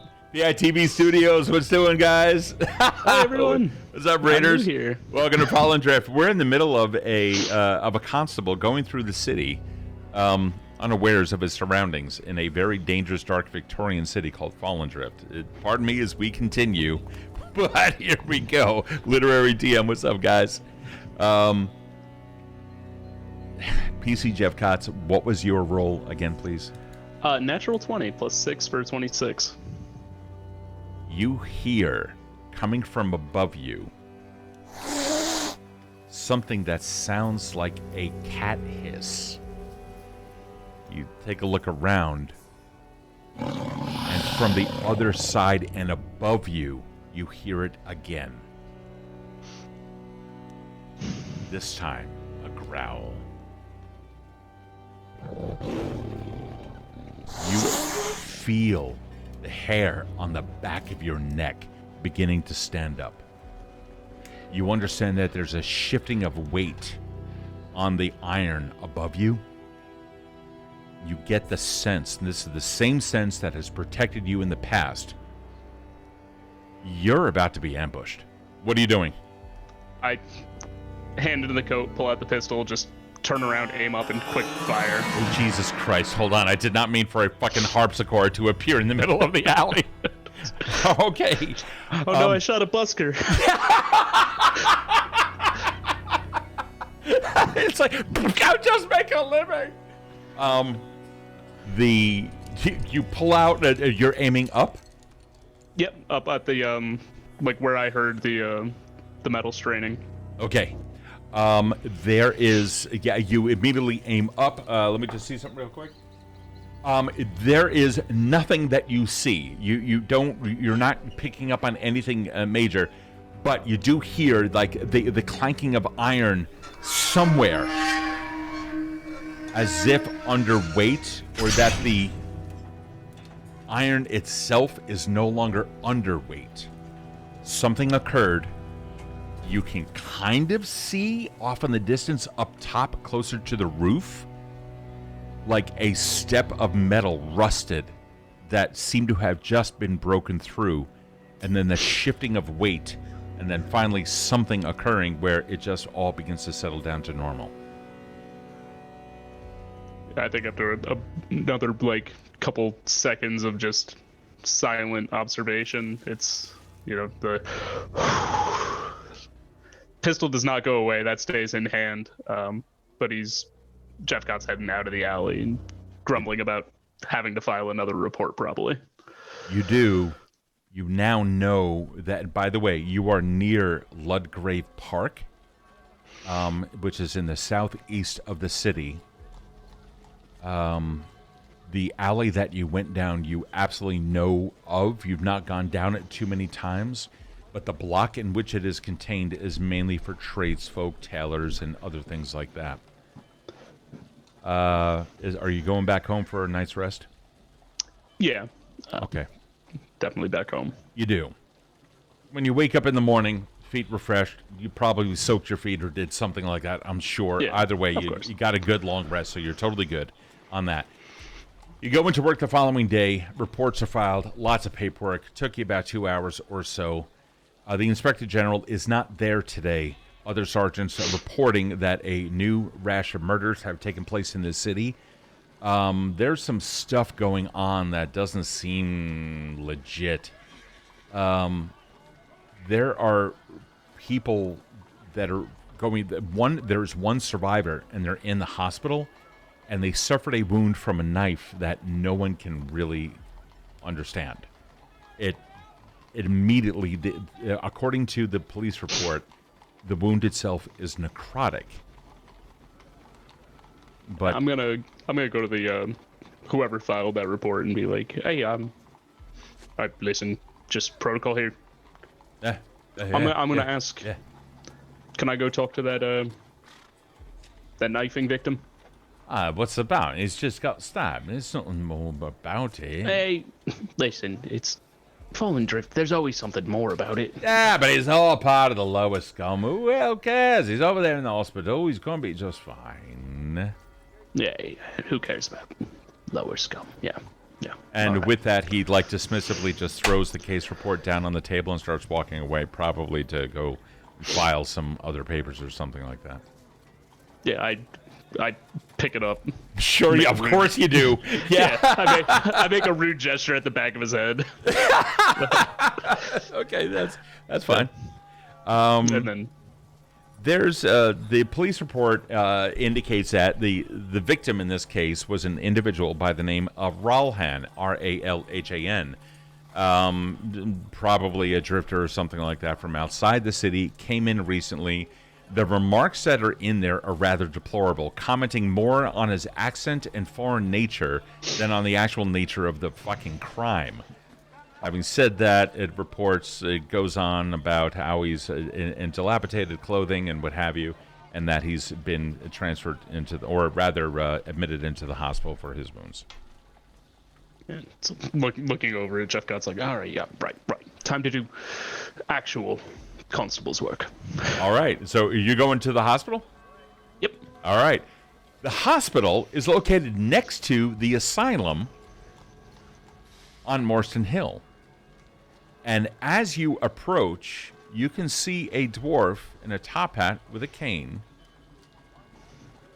looking at the gates of the asylum and then turning and walking away. The same dwarf you saw the day before passing through this area. You said I've seen him before, right? Yeah, you have. You've absolutely seen him before. I just nod to him and go, how's it going? Okay, all right, not a problem. You do.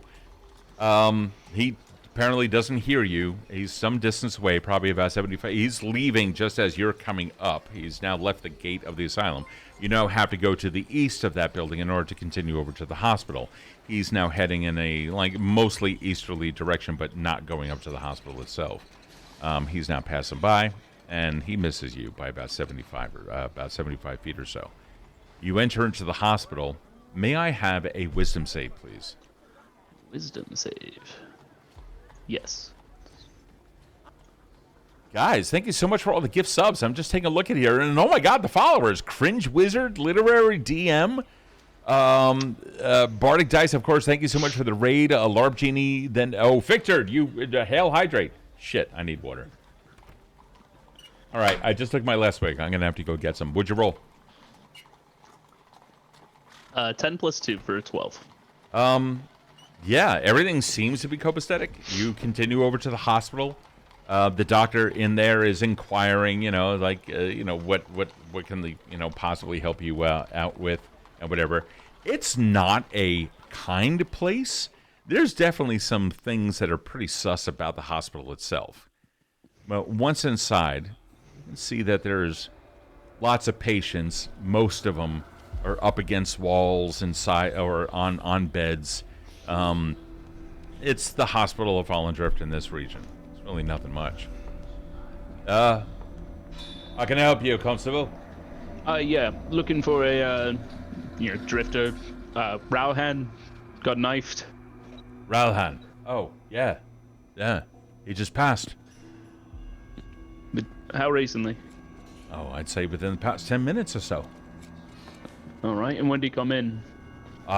Came in about 2 hours ago. All right, can I see the body? Oh, yeah. This way, if you don't mind. He leads you down a hallway, and down there, next to several living patients, here you can see a body underneath a sheet.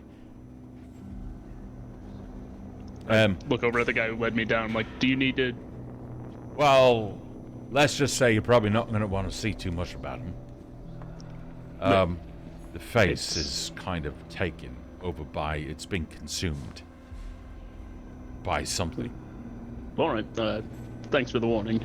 I even still, he just tosses back the sheet. It's 20 years of police work in Fallen Drift.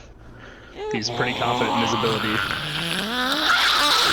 You see the face itself, the jaw is open. You see bugs beginning to crawl out, and the doctor's just looking at you like nothing has happened. We go back to the folks in the asylum. Hi, guys. Hi. Oh, so continuing. You put your hand underneath the pedal. You can see the necrotic flesh beginning to take over. What are you doing? I am holding it against my skirt and to try to get it, get the out damn spot. Get that out. Meanwhile, Renault, you see that there are that she's doing. Ophelia's doing something with her hand. What are you doing? You We're muted. Muted, buddy. I am going to step back and go, Shahid! Shahid! Shahid! I'm gonna knock on the door. I'm in this room. I was looking at papers. What happened? Shahid! I'm just gonna keep. There's a hole in my hand. Why the fuck is there a hole in your hand?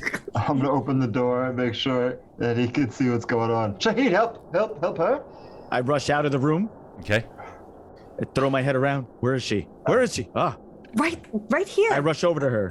I'm going. Oh, God damn it! Fuck. I'm gonna take the candle and I'm gonna What are you doing? I'm gonna burn my hand.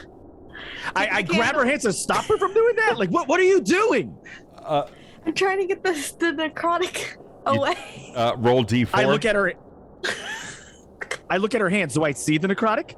Oh yeah. Yeah, Oh okay. yeah, you do. Oh, you could see it. It's like, well, we'll see what happens. So you roll a D4 and. Hold on, I gotta roll a d4 first. Yeah, go ahead. You want me to roll for you? No, I got it. I can press the button. Okay. Oh, God damn it. 1. Unless if low is good, then yay, 1. Yeah, you take 1 point of damage because Shahid just managed to come over there and prevent you from doing that. But Shahid, you'd notice that in the area where the burn is, the black veins of whatever the fuck that is have ceased to spread. Ha. I quickly investigate around her. Like, what did she touch? How did this happen? I just tried to get the fingernails off the The young lady in front of you. Yeah, there is a specter there who's peeling fingernails off of a spectral hand. Well, why would you pick that up? I was just trying to help. I don't know. We're in a hospital. I don't know. But now there's this black, insidious-looking wound on my hand. I wouldn't touch it. It's not sanitary. Where else am I? I don't think any place in here is sanitary. Then why would you touch anything? Never mind. Okay. Shahid. Is it leaving necrotic damage on the stone as it's hitting it? No, in fact, the nails as they come off are like floating down to the ground in slow motion, like a leaf off of a tree, and then dissipating before it hits the ground about 6 inches up or so, fading the entire way. Well, listen, I don't think it's spreading anymore, and it doesn't. Good. It's only aching at this point. No, it's actually in that one point. It's not spreading everywhere else in the palm. It's making its way up your fingers, and it's now. Oh, it's a reverse donut. Jesus. Okay. All right. Sorry. Go ahead. No, go ahead. What are you doing? This is your character. It's my fucking. I don't know. It's spreading all the way up my. Is there an ichor that we see on her, or is it just the veins? It's you know what it looks like is that it looks like that if you had taken just for a second, you know how acid doesn't actually burn through flesh immediately. It first turns it black before exposing all the underlying tissue. So you see what appears to be like a funnel-like shape inside of her hand where this thing fell, like a very like an extremely caustic acid, and then around that, the blackness of the necrotic tissue then begins to spread in the akin to black veins, completely unrelated to any capillaries or veins in her hand. Furthermore, where she ended up burning herself with the flame, you can see no spreading has taken place in that area, but it is spreading everywhere else and slowly overtaking her entire hand. I hate to say this, but fire seemed to work. That's not a suggestion. That was an observation. It is a suggestion for me. That seems like it's bad. Please burn your hand. Hold on, I just want to confirm this. It looks like that we actually have a redemption here. Let me just make sure. Do we have we have a heal the hero. Donald and Nom trip 0. Okay. Ophelia. Mm-hmm. Well, Shahid, what is your action? My action, I watched her burn herself. I grabbed her hand to stop her, and I made the observation and the suggestion. I said, "Fire seems like it would work." I grabbed the flame and I put it towards a portion of it to stop it from spreading any further up. Shahid, roll 2d4. Oh my God, I'm gonna die. Everyone in chat is like, quit touching shit. My backup character is Grungnir.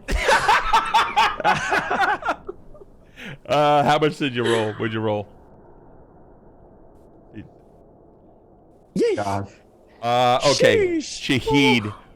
So, Ophelia, you see that it has stopped spreading. However, there are substantial wounds to your hand. You will not be able to use that hand until fully healed. Shahid takes the flame, brings it all over your hand, and is like holding you there. You are going to take 7 points of damage. I'm down.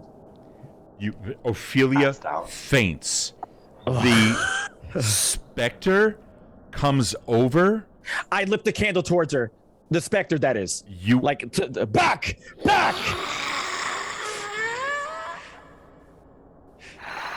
And I start approaching it. Back, I say! And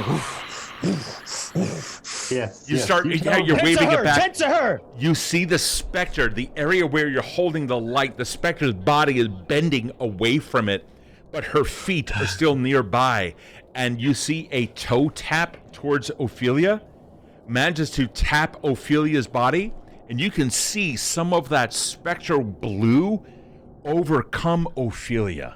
And I turn it upside down and I plunge the candle tip right into the flame, right into the leg or the toe, whatever's closest. just as it, right before you do that, you can see that as the blue reached her hand, that necrotic area began to wash away until she was fully healed again. Do you still plunge your flame into her flesh? Wait, who was healing? Exactly. She was the specter leaning away from your flame. So with the upper portion of the body kind of like kicked back and like warped, even like really distorted to get the fuck away from the flame, while the specter's foot, now completely distorted, ended up touching Ophelia's body. Your reaction to it was to plunge the candle down into Ophelia's body wherever the specter had touched. I was going to touch the specter, not Ophelia. Oh, okay, all right. Now I got you. So, like a drop of water in a pool, or excuse me, like a let's see, how can I? Yeah, okay. So have a whole bunch of like pepper. Have you ever seen this experiment? You're gonna take pepper, right? You're gonna grind pepper on top of water, and then you're gonna put a drop of soap in the middle of that, and all of it goes. It like evacuates the area. The exact same thing. You see the specter's body go. Yeah, I don't want it to touch her. Yeah. Okay. Then give me a dex save. Dex save. And I'm gonna roll as well.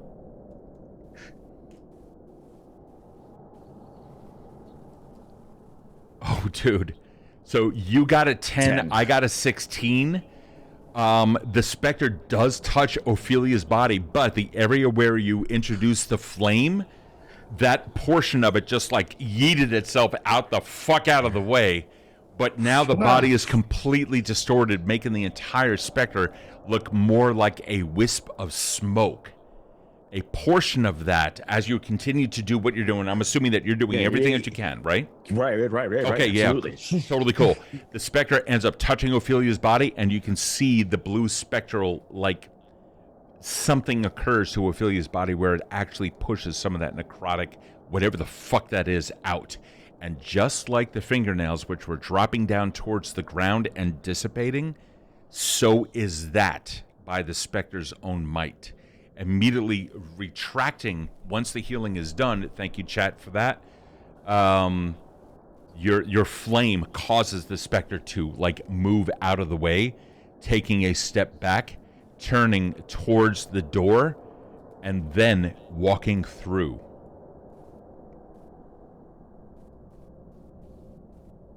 Conscious. Ophelia, you're back up to full health. My God. Ms. Moore, are you okay? I'm so sorry. It was spreading. We had to stop the spread. Yeah, it's gone though. What happened? I don't. The fingernails were damaging, yet her touch was healing. I'm still trying to make heads about it. But as long as you're okay right now is all that matters. We need to keep moving. I thought you were dead. Oh, thank you for the vote of confidence. Oh no, not confidence, assured destruction. Never mind. That's not helping. Thank you. The specter went into that room. And I point at the door. Well, we've been checking every door. Should we not check this one as well? If she healed me, must. then she mustn't be all bad, right? I'm leaning towards agreeing. Okay. I'll go through. Renault, by the way, back down at that end of the hall, may I please have a perception check? Yes, you may. I was going to ask about that. 17. You can see on the other side of some crates and things that there is, in fact, a door down there. It looks like, though, it had been purposefully covered up and hidden, just due to the placement of the crates and everything there. I'm going to investigate. Okay, you begin climbing those crates. Meanwhile, yep. There we Yeah. go. Okay, and there's the door. Oh, that's cool. What do? You open it? I'm gonna try and open it. Yep. Okay. Let's see if you can. It appears locked. There's a bar on the other side of it. I can finagle this, I think. I'm gonna try to see if I can wiggle it free. The 15 for sleight of hand. Unfortunately, that's not good enough for this particular door, as there's, the bar on the other side. Meanwhile, you guys back up at the other door, you can hear that there's a door or something like that, like jiggling, like...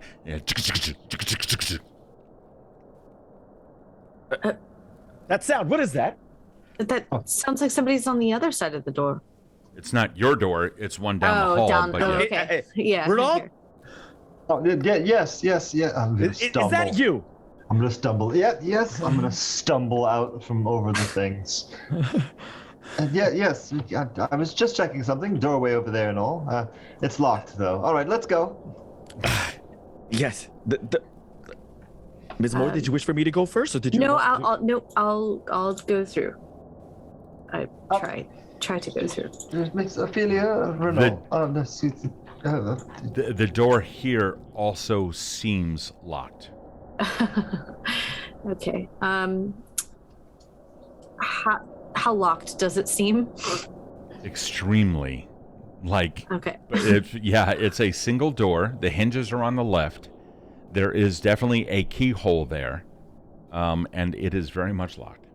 Are the hinges like old hinges where you could just kind of like tap up with a rod? They are. Okay. So which one of you is strong and well, you just tried to open a door and it was locked. Shahid, would you please try to undo these hinges? Yeah. Oh, yeah. Absolutely. I mean, we've seen these things in excavations and such. I reach into my pack and I take my back. I take a little knife and I'm gonna try to jiggle and pop at the hinges. Yeah, sure. Let's see. Give me a. Holy crap! I've never had to deal with this. I totally forget in five. Wow. Hey, Mike. What's a what do you do to pick locks? Or Eric? Do you know? I mean, I know what my character would do. No, he means what? No, the mechanic. Alright, The I know. mechanic. He doesn't mean kick the door straight down. I the wouldn't mechanic. kick the door, sir. No. All right, Mike, If you have Is it- proficiency with thieves' tools, you Oh, can that's roll, right. It's just thieves' with tools. that. Okay, but what are you but rolling? I've also seen people allow like sleight of hand rolls for it. It's sleight of hand. Okay, cool. All right, thank you so much. You want me to do sleight of hand? What do you feel that is going to work for you? It is sleight of hand. Okay, yeah, go ahead. Oh, that was almost 19. Yeah, I know. Or proficiency with Wow. thieves' tools. Do you happen to have a proficiency in thieves' tools? Yes, I do. Oh yeah, go ahead and roll that then. How do you roll the proficiency itself? You go to inventory and you click on the tools section and it should say thieves tools right in there. I had it, I just didn't know. Like that was my roll. Okay. Go to the tool section. Oh, inventory and then tools. He's there. Yeah, there's actually no way for him to roll anything. Yeah. Oh, so just sleight of hand. Okay, then there you go. All right. Yep. So having made the sleight of hand, you can see that these are welded. 12, These are welded pins. So I said, Ms. Moore, it seems as if these are welded shut. I can't seem to slip my tool into the proper angle to get it. All right. Well, I guess All we right. should just, unless if you have an idea, Renault, but otherwise we should just continue, I suppose. We must check these doors, yes? And at least expediently, which is what I would like to do, because this place is freaking me out the more we go down these hallways. Yes. All right. I can give it a go, if you'd like. Okay. And Renault begins to jiggle some more. Nope. Definitely locked. Nope. Definitely locked. All right. Let's just keep going. Okay. You continue forward. There is an unmistakable sound of something. You can hear it. It's just on the other side of the wall. Shahid, you can hear it. You know how, Shahid, you're at the corner? Actually, let me move the map here. Can you guys hear something, by the way? I hear it constantly. Yes. Yeah. I hear that. Yeah. What you guys are now hearing, there's something on the other side. Something that's... Ooh. Do you hear that growling and that beckoning call? Yes. I don't think we should investigate that, though. No, definitely not. Let's keep moving. Unless if it's Ethan. Do you think maybe it's Ethan? Ethan Long! Is that you? And I use a cane and I knock on the wall. That is not an Ethan Long response. I can't hear anything. Like, I can't hear Steve. Oh, you can't hear me? I couldn't hear that, whatever you had said. Oh, okay. Yeah. Can you hear that? It clipped after the first sound, but okay. Oh, it's a clipping? Holy shit, is my sound clipping? 1 second. Let me... It might not be for everybody else. Was it clipping for everyone? A little bit. I heard a little clip, yeah. Okay, so then, how about this? Yeah, I got it. Yeah, I heard that. Yep, heard. One would like to not hear. Yeah. That's not Ethan, is it? That's not coherent speech at all. Okay. It does sound like some kind of speech, though, but no. May I have a perception check from Ophelia? Okay. Bam. Oh, not 20, baby! Wow, Is it Ethan? okay, fantastic. May I have the contents of the letter that was given to you read out loud from the lower right-hand corner? Boy, yes, you can as soon as I pull it back up.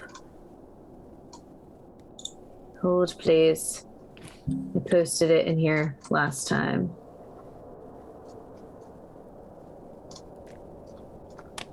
Oh, God. Oh, God. Are you okay? I wish I had known. I should have been prepared. Where is this?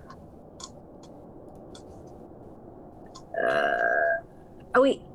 Am I there? Fuck. Wow, we talk a lot in this chat.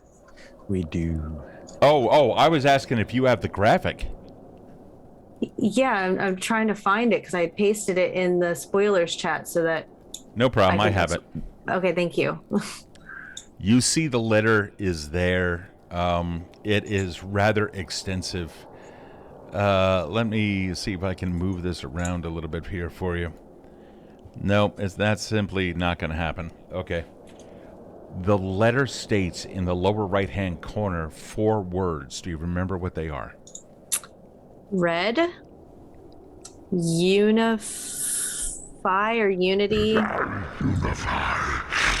Red Mud.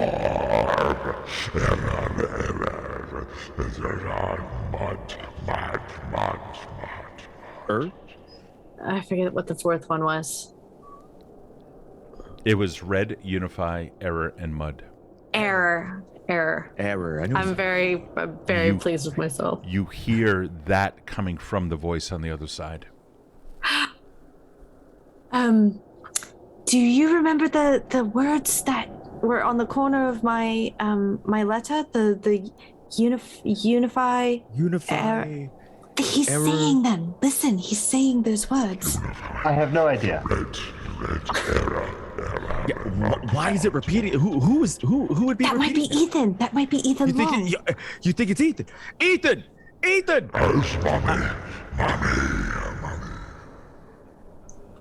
Is that you, man? I hope it's not. He's responding to Ethan.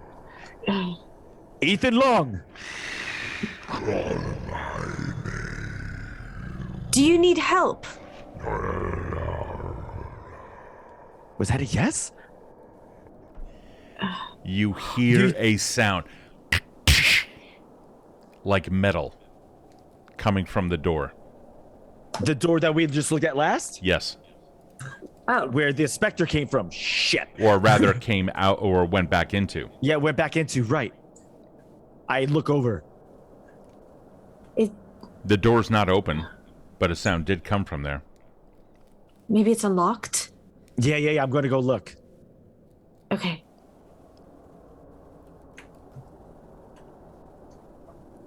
The It's door unlocked. opens. It's unlocked. Renault. Renault? Terrified. There it is. Terrified. Nope. Come on, we can't. We have to stay together. Stay with me. Oh, fine. Oh, In the what is corner, that in the fucking something corner? absolutely horrific looks at you. Oh my god. Okay, time to get the fuck out. What is that? We now go back to the constable. Damn it. Taking a look around, or actually, constable, describe your the last environment in which you were in. The alley, if I'm not mistaken. No, it was Oh, at that's right. the hospital. That's right, at the hospital. That's with, right, and the face then screamed at you. Yeah, and bugs came out. The swarming of the bugs come around all over its head, leak out on the stretcher. The doctor is looking at you. Yeah, I'm so sorry, but this is all we have, really. Yeah, Jephcots is like, his hand is like on his billy glove, and he's just like, oh, that's all, yeah. And the doctor then takes the sheet and places it back over the body. As the bugs were coming out, you can almost see that, like, the diaphragm and, the stomach area was actually decreasing in height as the bugs were coming out, indicating that they were vacating the entire body. But when the sheet comes back over, you can still see the belly it's right up, it's flush with the ribcage. Yeah. Let me see him again. I didn't get a. This is most unusual, but it then I peels it back. like to be thorough. Yeah. Peels. I like to actually do my job, unlike the last guy. No problem. And when you do that, and then the bugs start coming out of the mouth again. May I have a wisdom save, please? Or actually, no, an intelligence save, please? Sure. Intelligence saving throw. That is a 17 plus 4 for a 21. You, having seen it once, you voluntarily saw it again. You prepared yourself for it. You understood that it was going to happen. You did it, and you begin to look at it with a critical eye. You understand that what is happening is happening. You can tell that as the weight of the bugs that are pouring out of its mouth, and now every orifice, including the two nostrils and the ears, the eyes, which are starting to sink back in, you see them beginning to move independent of each other as bugs begin to eat out of the eyeballs and then come out of those sockets as well. You see the weight of the bugs beginning to affect everything around it, from the blanket and other stuff. You see the shadows of the light that is hitting them and that they are now creating. Everything is, in fact, real. those bugs are now starting. They have now dropped down, plink, plink, plink, plink, plink, plink, plink, and finally a torrent, a waterfall of these weird insects that you've never seen before reached, and you can see like a pool beginning to spread out on the floor and about to touch your feet. All right, cover him back up. I've seen what I need to. It covers him back up, and you can see the bugs just simply melt away into the floor. All right. You take a look around the world, and with a critical eye, you begin looking for more of the same, expecting to see it. You don't, but you're a little bit more wary. You're going to gain Nope, go ahead. Is it normal for drifters to start spewing bugs all over the place? You didn't seem that phased. Well, we haven't seen anything like that around here, but I can guarantee you if we start seeing that, we're going to have to sanitize the place. Have you started seeing it? Well, if we start seeing it, of course, yeah. We don't want any sort of, like, this is a place of health and establishment. So when you look at the pour sap on the table there, what do you see? Ah, well. And he peels down the sheet. Yeah, Jephcots takes like a couple big steps back. Okay, and the torrent, the waterfall, the eyeballs get eaten out or are now completely eaten out. The body's beginning to desiccate. He peels it back, and you can see slash wounds all across the abdomen and gut. From where I am, can I see if they look like the clean slashes of a knife, or? No, they look like the ragged slashes of a claw. Each slash approximately 2 to 2.5 inches away from each other, about 6-7 centimeters. Yeah, I think Jephcots says, cover him back up then. And as he's saying that, he's holding his own hand out, like. Yeah, you're pacing it out, and you kind of see, it kind of reminds you of the claw on the grip of the cup. I was hoping I was seeing things. All right.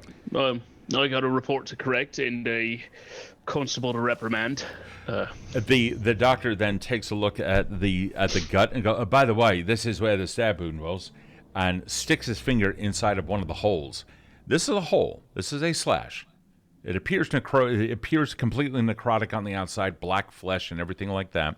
The flesh inside, he pulls out his finger and it's just covered in blood and guts. And he looks at it and goes, "Didn't you want to see the knife wound?"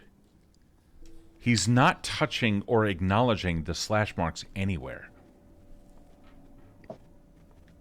And that's the only wound on him? That's the only wound. Right. Good. All right. You sure? I mean, we've taken a look at him. Yeah, if you want, help me turn him over. And he flips the body over, and there's just bugs fucking everywhere. The pool is now 5 feet wide. Are you getting close to the body? Yeah, I think Jephcots is gonna step closer. Okay. Yeah, you step closer, and there's the crunch of bugs underfoot, and immediately your feet are swarmed. Give me a Constitution save.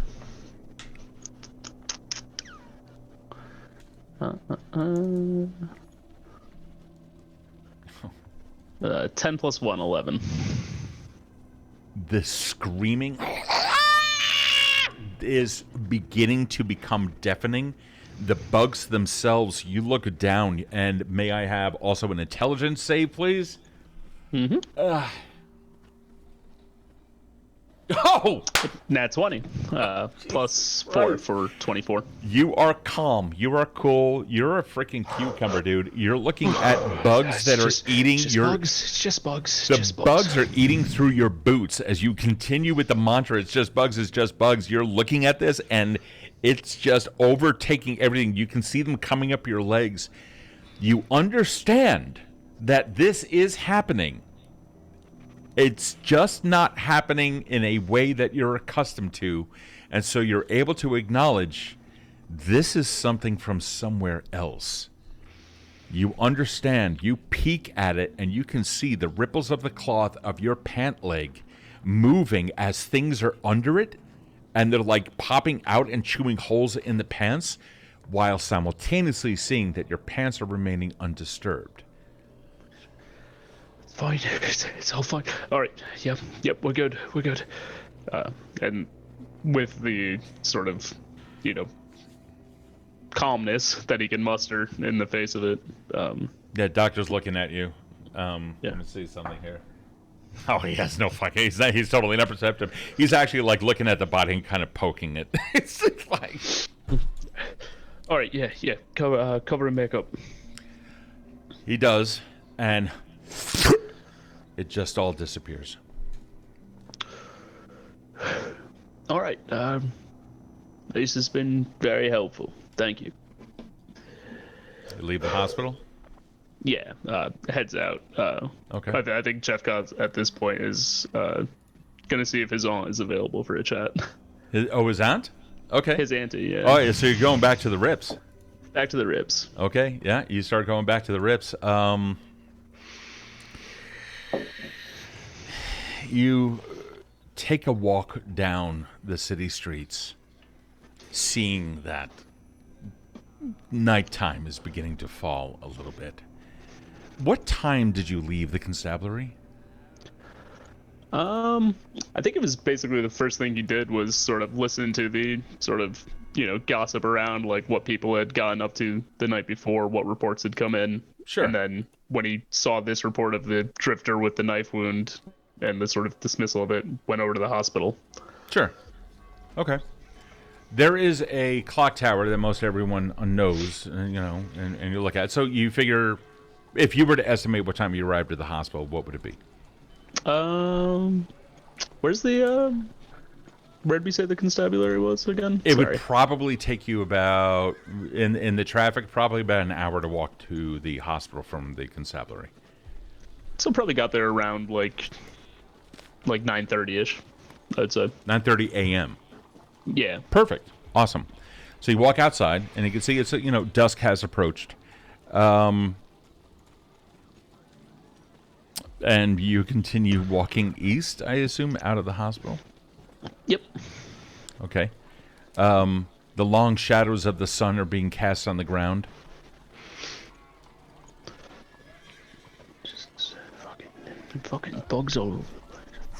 You're so... It's almost nighttime. You arrived at 9:30 a.m. Yeah, he kind of looks up from his muttering about bugs and he goes... He's just like doing mental math. He's like, talk to him, saw the body, saw the bugs, saw the body, saw the bugs. Can't feel it. And he's like stopping to have a think about the passage of time. He kind of grabs a passerby and goes, hey, humor me for a second. What time is it? Roundabouts. He, without breaking gaze at you, he suspiciously raises a pointed finger to the clock on the clock tower, and it's about 8:30 p.m. All right. Thanks. Definitely gotta go talk to Auntie. All right, you start heading east towards the Rips. After you leave Marston Hill, you make your way east through through one or two districts. You start going across the northern section of Ludgrave Park. The night has worn on. You see something out of the corner of your left eye. It looks like a shadow that is just pulled back into the building itself. You take a look, and you can see that a nearby gas lamp is starting to flicker a little bit, and casting some, it's just a gas flame, casting elongated shadows as they would expect to do, causing the shadows to dance. Undoubtedly, that's all it was. Off to your right, somebody's moving in the park, about 50 or so feet away. You can see them, like, swatting at something in the air with a branch, just trying to, like, keep something at bay. You don't see what it is that they're trying to keep at bay. but they stop after a period of time and then walk back from the central portion of the park back to a bench and lay down. Looking around the benches now that you can see that there are several people there, you see a tall, thin man in a suit, and he's also curled up on a bench and kind of turning over just a little bit. And you've seen him around before. He's a drifter. He tends to wear very nice clothing, but the clothing's a little bit worn through. Probably someone of the middle class that has fallen on hard times as well. Yeah, I think instead of sort of diverting around the park, Casper's gonna walk through and just, as he passes by people, like, doing all right, Most of the people simply just they don't have the wherewithal to respond to you, but you also acknowledge that those that are holding out hands for alms are doing it more to no one than to you. So many of them not responding to you. Really, no one here is acknowledging the reality that you perceive. At this point, Casper is trying to decide what's more reasonable, if everybody else has gone completely insane or if he is going completely insane. Okay. But still just, has his destination in mind, walking towards the rips. Okay. If he has a couple pennies to spare, he's dropping them in the people who look the neediest. Okay. You do, and you see some, like from out of the shadows, you see orphans just like they dive on the coin and like punching at each other in order to get at the coin. This is just the way it is, and the coin does not go to the people that you want. A couple of people do manage to get a coin or two, and then right in front of you, there's someone who, like, you can hear a cat in the distance calling, meowing. So, you said there's somebody right in front of me? Looks about 20 feet ahead of you. You're heading in an easterly direction along the northern side of the park, and you can see it's a white cat, just kind of like brushing up against the tree, looking at you and meowing. Yeah, I think Casper will sort of walk over to it if it's looking at him. Okay. Yeah, it stops, looks up at you, sits down, its tail just kind of lazily darting back and forth. It's gonna just tentatively reach a hand down towards it. It immediately hops up, like it props itself up. Its two paws come off of the ground, and it like butts its head up against your hand, and then like falls down, arches its back. You can see the top of its tail flickering as it rubs up against your bottom of your leg. Oh, what are you doing here? You're too clean to be in this here park. It looks up at you. You see another cat about 15 feet away coming out from behind a tree. Also a white cat. Listen, I don't got anything for you to eat. Now I know you're here. I can come back with some fish another day. But that cat that you were just petting turns and starts walking over to the other cat. And the two of them just eventually disappear behind the tree. They go back to wherever they were. Yeah, all right. He stands up, dusts himself off, make sure nobody saw him, in his constable's uniform, bending down to pet cats. And yeah, right. All right. Stand up. All right. You bring eyes to the east. We switch back over to the asylum. Oh my god. I just want to say I thought that was my cat. Yeah, sorry, it wasn't. So, way back over there in the asylum, what are you guys doing? You guys... careful. Ethan Long?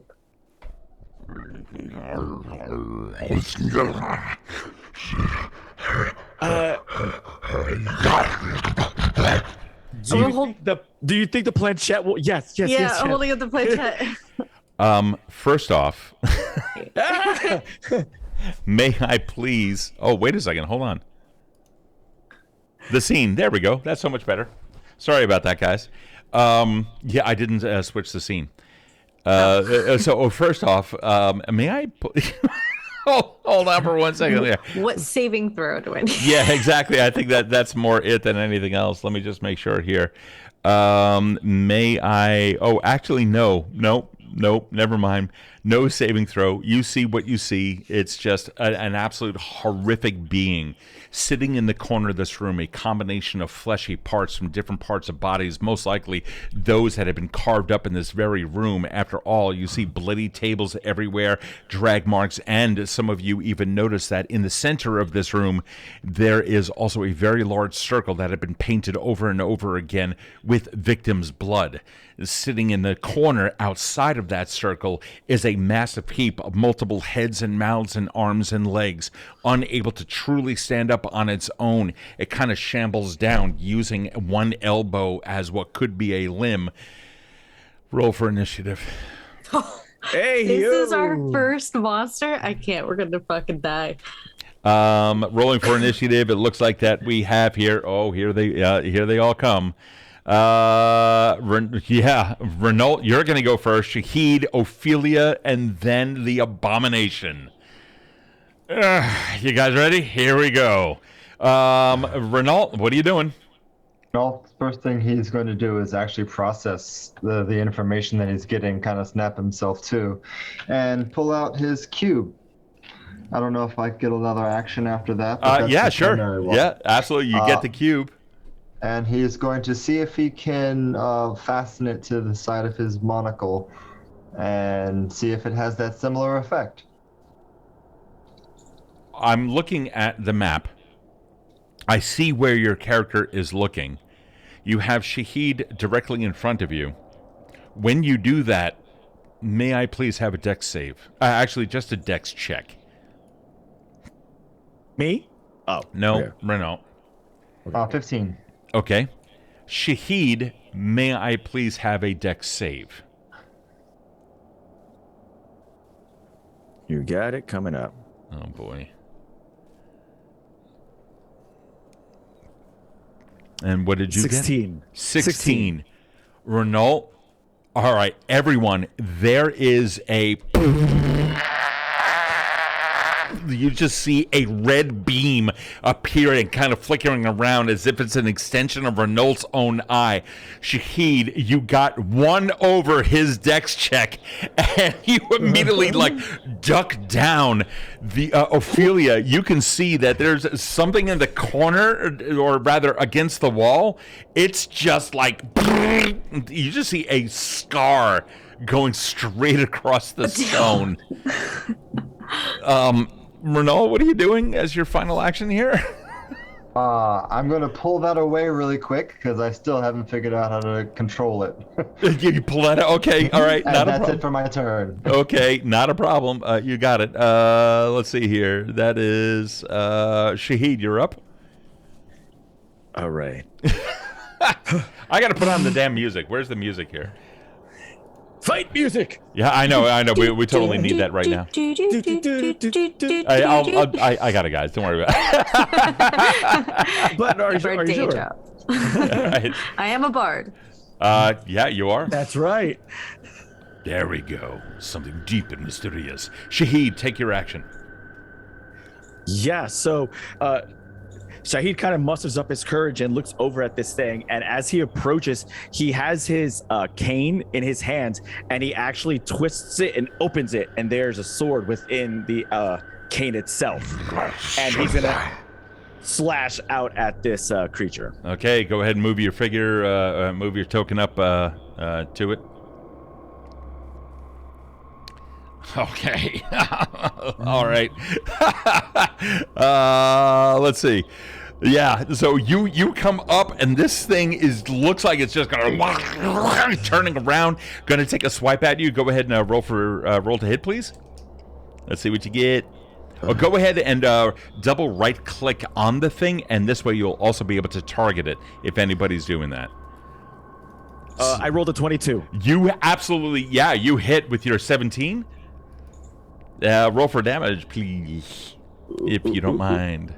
And how do I roll for damage now? It's going to be on the blade itself. in your inventory. You should have. There you go. That would be a. Yep. It would hit for 9 points of damage. 9 points of damage. Okay. Let me just see this real quick. So you come through. The hide that this thing is comprised of. First off, the blade bites into just the outer surfaces of its skin, but it's like it hits stone underneath that. You drag the blade across, and you can see like an ichor kind of following like a trail of ink that you left behind. Its flesh is ridiculously difficult, or ridiculously difficult for you to cut. It has a resistance to non-magical attacks, non-magical physical attacks. So FYI on Following. that. Mm-hmm. Now that you moved and you did anything, I think you're done, are you not? Yeah. Ophelia, you go. Okay. All right. I was holding. I started to bring up the planchette to see what it looks like inside. Yeah, you can see several people, a writhing mass of otherwise healthy people that have been apparently stitched together. They look muscular. They look like that they were a combination of people who are, all of them have had their hair shaven, so you can see that like that patient close buzz. You see their bodies are emaciated, but they look healthy, and the muscles are, they're not yet starved. Looks like that this was an experiment gone awry at some point. Okay. I am going to 3 recall the time during my prelude session where I had the 3 guys and the thing happened with the thunder, and I realized I found out later that I had done that. Yes. I'm going to channel those feelings. Okay. And I'm going to try to do thunderclap. Oh, no shit. Okay. Let's see. So I'm going to angrily channel the men that were trying to hurt me as I grip onto the planchette, and it's so hard that it almost is painful in my hands. Absolutely. Yeah. You bring that thing together, you summon up all that energy, and thunder begins roiling in the sky above you. A small black cloud even appears over that. For that, does it need any kind of a saving throw? I don't know. Let me click on it. Save DC 12 Constitution. Okay, so let me roll that over here for you. Here, little abomination. Oh, actually, that means everybody has to roll that. I'm sorry. Oh, everyone needs to roll. Okay. But I don't, in my defense, that's I don't Constitution know that. save, right? Constitution? Yeah. Okay. Yeah. Constitution save. What was the DC? 12. Okay, I rolled a... Oh, of course he fucking rolled a 12. Roll a 12. Yay. Yeah, it rolls a 12. Renault rolls a 12. Shahid rolls an 8. What is the effect of thunderclap, please? Read it out loud. You create a burst of thunderous sound that can be heard up to 100 feet away. Each creature within range other than you must succeed on a con save or take 1d6 of thunder damage. Okay. Spells damaging increases, blah, blah, blah. All right, go ahead and roll 1d6 and dish it out. Cool. I love that. Oh, no. We love hurting my friends. That's a 6. 6 of course points it is. of damage against I Shahid. am sorry. That wasn't my intention. Oh, She's like, fair is fair. She just remembers the fire to the hand. Yeah. So, yeah, you Getting hear back at the wrong man. It's like, ah! Shahid, thunder rips through your body. You can feel the boom pound across your chest, jiggling up everywhere around you. Gaping wounds as the skin gets stretched begin to appear, and then finally it all comes to a close, but you have suffered half of your health. It is not good. Ophelia, are you done? Yep. Okay. Yeah. The abomination looks at its closest, now extremely wounded target and lashes out with an attack. You see one limb rise up in an immediate snap, as if to react to the thunderous clap around it. But then it engages in a multi-attack action. You see multiple arms start coming up against you, Shahid, and all of them begin to grab out. So at first we are going to do Alex did heal a hero. What's that? Alex did heal a hero. Oh shit! Okay. Hold on for a second. Let me just double check here. Okay, hold on. I have to take a look here. I forget what it was for. We just added the heal a hero. Hold on. All right. Yeah. Let me save here. 1 second. Oh, that's right. It's a 1d10 times the character's level. That's what it is. I forgot about it. Shahid, you get 5 hit points back as the abomination grabs you first with its bite. Let's see. Oh, Jesus. It gets a 37 to hit. Oh my god. It just gets me. It's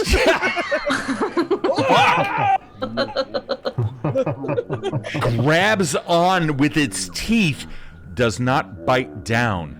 The hands then take you in and hold onto you tight. Mommy.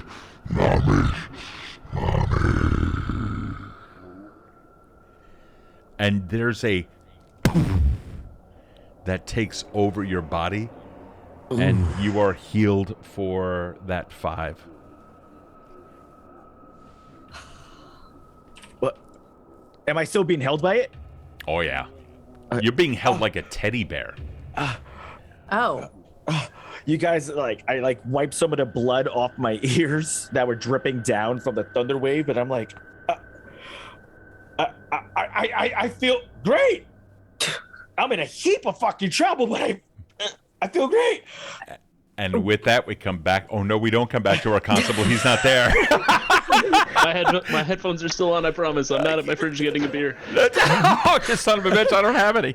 All right, cool. That's fine. No, there he is. All right, and we're going to go back to our constable. I thought I was safe. I was like, yeah, they're in a cool fight. They'll be there for a while. No. My bad. What are you doing, my friend? Last I recall, somebody just screamed in my face. So you're looking. Yeah, someone just screamed at in your face, and you see someone standing there. It looks like a homeless person. One of the people that have one of the people without a home who have been on the benches, drifting around. You recognize this person. The scream comes from a mouth from another jaw that had just completely unhinged, but with a cautious eye, maybe you can see that there's more to it. May I have an intelligence check, please? Sure. If you don't mind. Yeah. Actually, I do. Okay. I'm so sorry. Intelligence 18 plus 2 for a dirty 20. Jesus Christ. You can see that there is someone else under that, and they just happened to have looked at you and nodded and walked by. It was when they turned their head to look at you that the jaw dropped, the eyes immediately became black and inflamed. You saw the mouth grow to like an impossible width, and it's there, but you're fine. You're acknowledging that there is something there.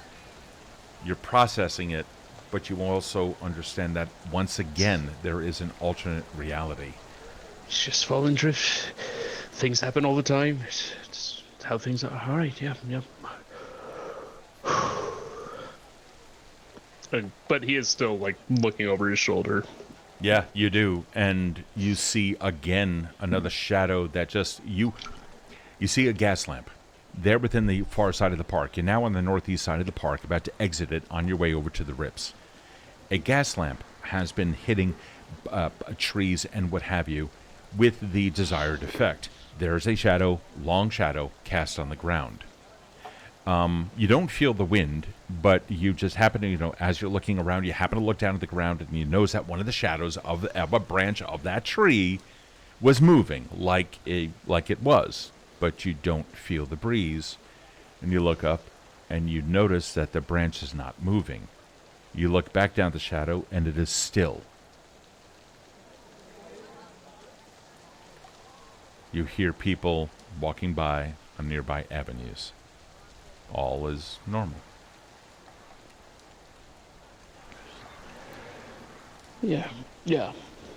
Gotta talk to Auntie. She'll know what's going on. May I have a Constitution save, please? Yeah. Constitution. 17 plus 1, 18. Yeah, you recognize that there is pain coming from your feet again. Something's like you may have a rock in the hole in the bottom of your boot. Yeah, just shaking this. It's not going away.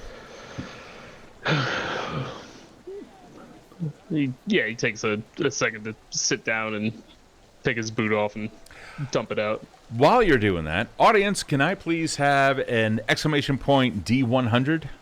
Please. Please. Lich! What's up, Lich? It's sketch. Oh my god, what? It's a 24. Raffle rolls a 24. Wow, under 25%. Okay.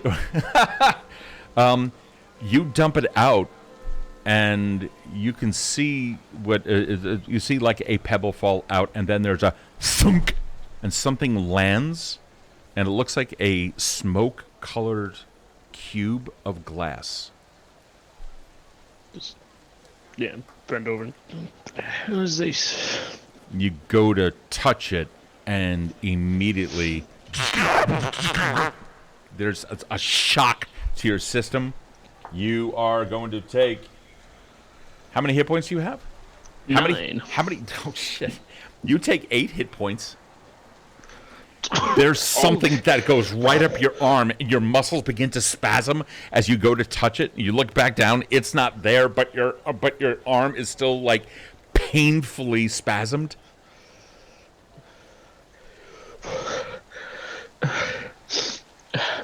Yeah. Definitely go save up for new boots. Just looking around to see if you see somebody anybody in is 75, 80 feet away swatting at something with a stick. And that something isn't there. All right. Yeah. And then very carefully and warily, still continuing towards the rips. I think at this point, talking to less people a little more, just get there, talk it out, figure out what's going on. Sure. It'll be good. Okay. You do. You continue down the way. Going through blocks, you can feel your feet are beginning to ache. Nighttime has decidedly fallen. It's now about 9 p.m. or so. As expected. How you lost 12 fucking hours of time. That's a great mystery here. But you finally managed to make your way over to the rips. And just before you do, you see a kid on, it's like, as so many children in this area are. He's down, he's sitting on the corner. He has no shoes on his feet or anything like that. He's looking up at you and just holding out his hand. He's about 20 feet away. He's like expecting you to hopefully maybe help him. Yeah, I think having been in that situation before, Casper is... It's like it's almost a reflex for him to just take a penny out and put it in the kid's hand. Okay, yeah, and so you do. You come over and thank you, sir. Thank you very much, sir. And he takes it and he's like, sir. Yeah. What is it, kid? I died, sir. You died. A Führer, sir. A Führer. For Führer. It's my rerun. I died, sir. Führer was my rerun. My rerun. Führer died, sir. Führer died? Sir. All right. Get some food in you. I think you could use it. He just looks back up at you and thank you, sir. And like puts it back. Yeah, right. Yeah. Stay safe. You continue over to the rips. When you finally make your way in, it's as desolate as you remember. You've been here every day. Nothing here has changed. In fact, it's almost a comfort that the slums of this area are exactly as you expect them to be. A place of horror and of life for so many. At least they have a house, granted 12 to a room. Much of them still starving from like last week. Disease runs rampant. Many of them have become the, quote, crazed. Others still calling them the enlightened.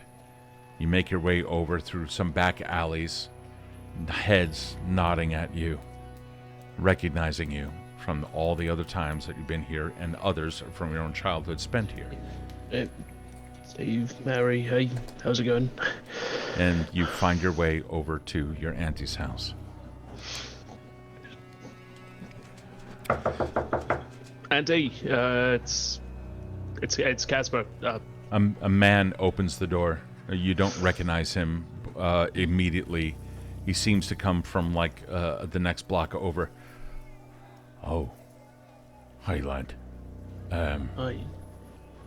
You may want to come in. Yeah, I think I may. You see another gentleman who's there. He's got a bowler hat in his hand, a hat that's seen better days. He's holding it close to his chest, and he's wearing a suit jacket that hasn't been washed in probably a decade, moth-ridden and moth-eaten. Everyone is quiet and somber. Right. People looking at you, averting gaze and taking a step back, allowing you entry into what used to be a parlor, which was the main area where most everyone slept, including you and your auntie. Obviously, something's going on, so just tell me what it is. And you see a woman. Oh, hello there, Elf. You recognize her. She lives next door. And you see many of the children who have also, that your auntie has brought into this place, standing around, all of their eyes red in the dim light of the room. And laying on a bed, auntie not moving. Yeah, that figures. Just, fucking course. Alright, yeah. Yeah, alright.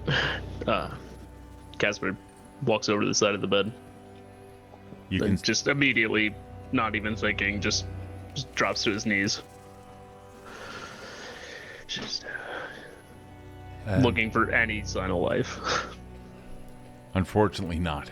The eyes have already clouded over and the muscles have relaxed. Whatever it was, it looked like it had happened within the past hour or so, but you can tell that there is a slight stiffening that's just beginning to occur. The body is cold. Lifting his hand, you can see the blue veins directly underneath the skin.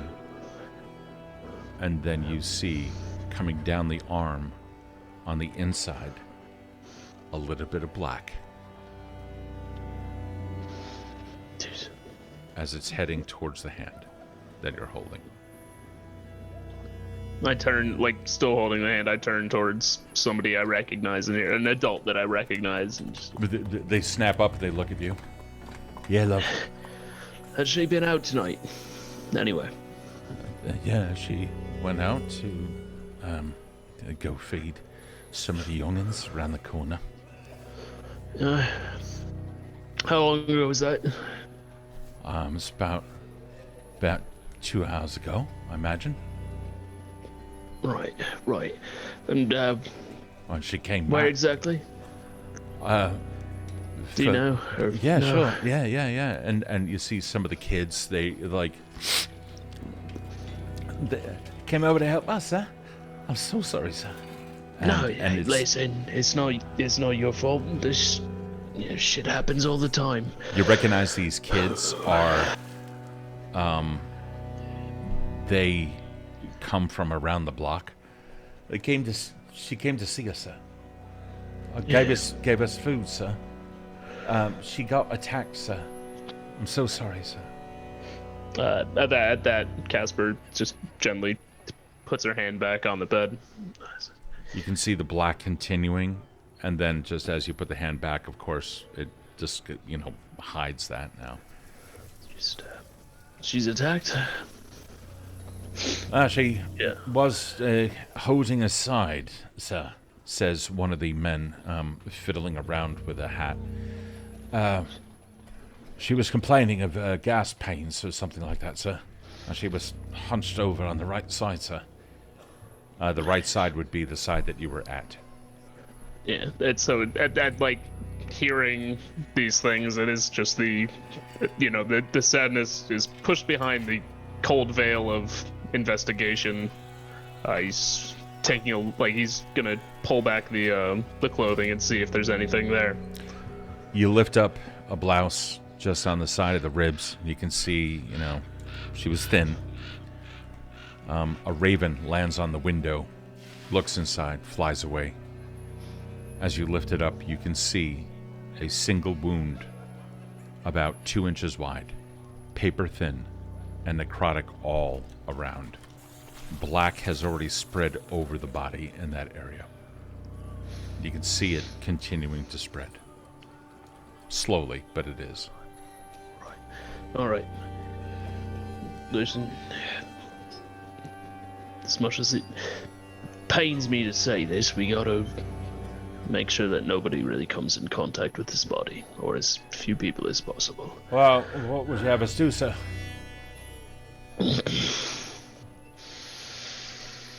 Yeah. We gotta burn it. Yeah. Right.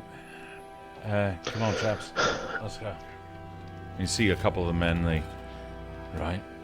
And somberly move over, pick up the sheets, wrap her up, and begin to do their thing. I look around for anybody that I knew from my time in the Rips as a sort of level-headed, sort of steady hand. Yeah. You look out of the window, or look around, and you can see someone staring at you in the window, and then quickly looks away. It's the man from the bar. At that, I just, not sprint out of the room. I just, wiping the tears away. Just take care of that. I'll be right back. Okay. Stride out through the door and just... You start looking around. You can see straight down the alley. He's already turned left, running. Yeah, it's just, at that, it's, back to professionalism, just Constable, stop! Okay, and you even have a whistle that you can take to call for help if you need it. And Yeah, you just... start running. Meanwhile, back at the asylum. Oh my god. Holding, So much is happening. holding on to you tight, Shahid, the abomination. You can feel a hand kind of oddly, patting the back of your head. What are you doing?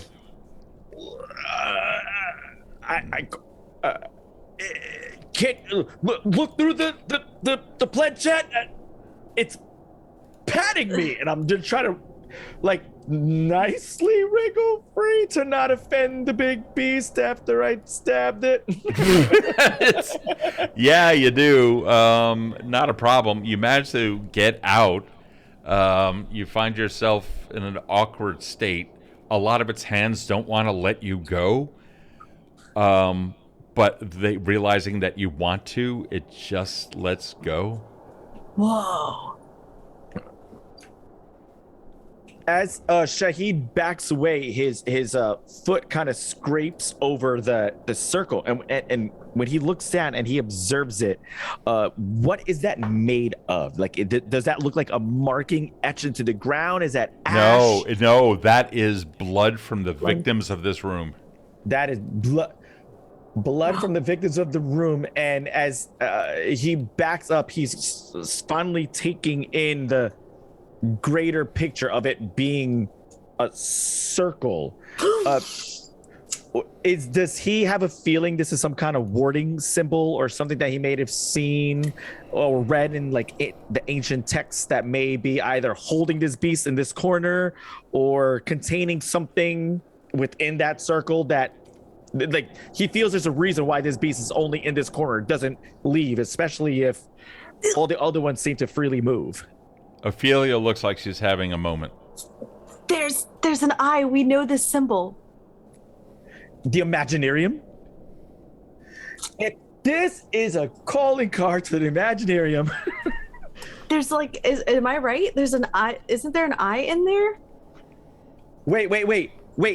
Your sigil. What is your sigil? What? It's us. With my blade, I put it in the ground and I write Shahid in the circle.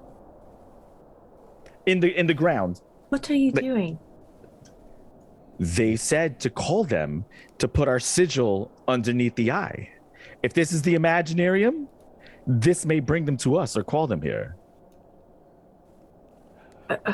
May I have a knowledge, Jesus Christ, may I have an Arcana, please? Anybody who wants to roll. And Renault, what's up, man? Ethan Long. Nat 20 for a 25.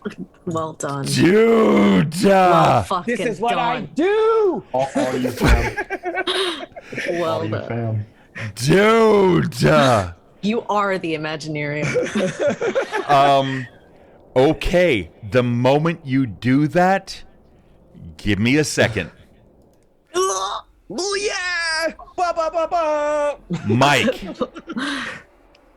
you Yeah, you nice. tear ass down that alley, and you immediately get stopped dead in your tracks for a brief moment.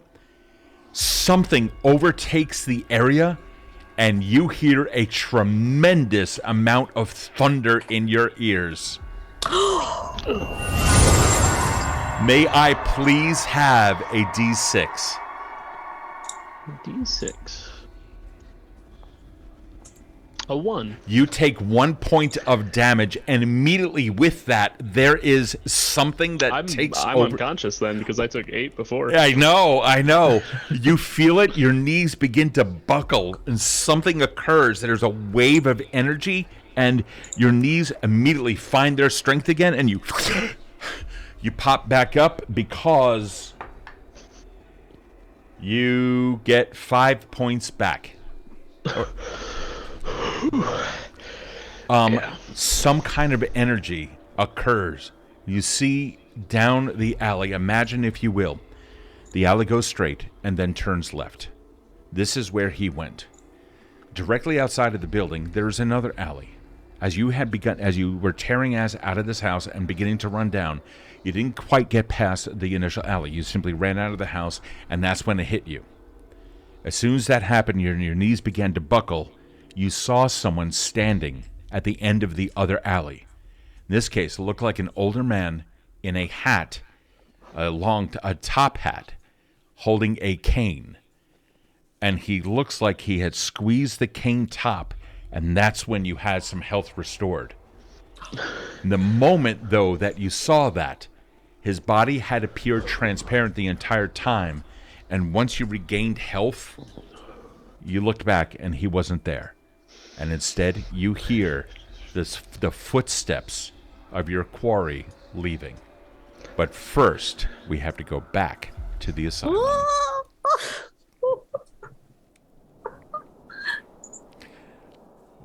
Shahid, you inscribed your name in the stone, and you don't know what effect it had. No. But nothing is happening other than...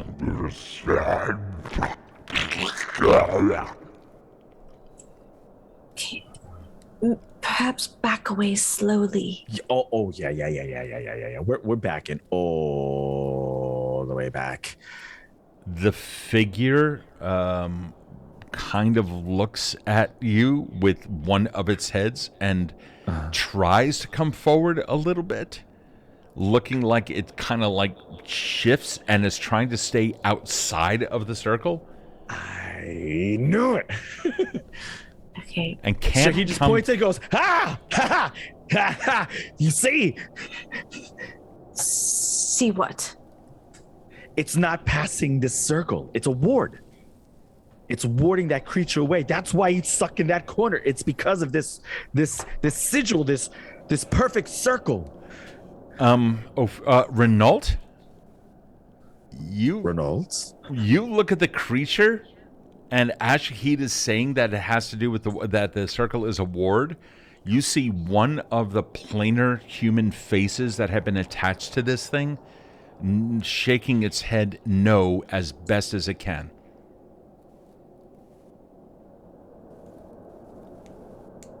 We might want to reanalyze what we are seeing in terms of. I don't think we have time for this. I'm going to. Actually, can I do an Arcana check to see? Yeah, if please. I can Yeah, disrupt 100%. 100%. Awesome. Boop, boop. Arcana. I got a 20 total. Fuck. Nice. What kind of information are you trying to get? The designation, since I'm trying to figure out if this is Ethan or not, is this thing trying to be free, or is it imprisoned like this place seems to want to do to all of the spirits that are here? So you look, and you're not picking up any kind of magical vibes off of it, but you do get the feeling that this circle does have something to do with it, akin to what Shahid is saying.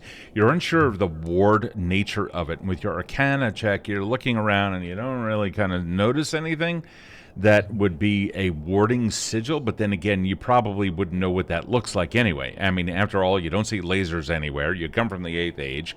You don't see any force fields, so you don't know exactly what the hell this thing is, but you have read something of the fantastical tales of the past. Having said that, you also notice that the creature's foot is resting on it, and every now and then a disjointed toe comes out like it's just normally doing and tapping on the inside of the circle. If this were a warded circle... Morse code? No, it's just random muscle, just twitching. But more to the point, if this were a warding circle, he wouldn't be able to enter. He wouldn't be able to do that. Right. But it's choosing not to enter.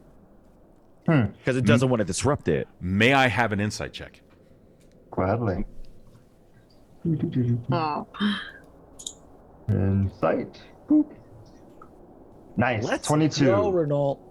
You see, who got the 22? Oh, Renault got it? Yeah, Renault. Yeah. Did you want me to roll it? Yeah, dude.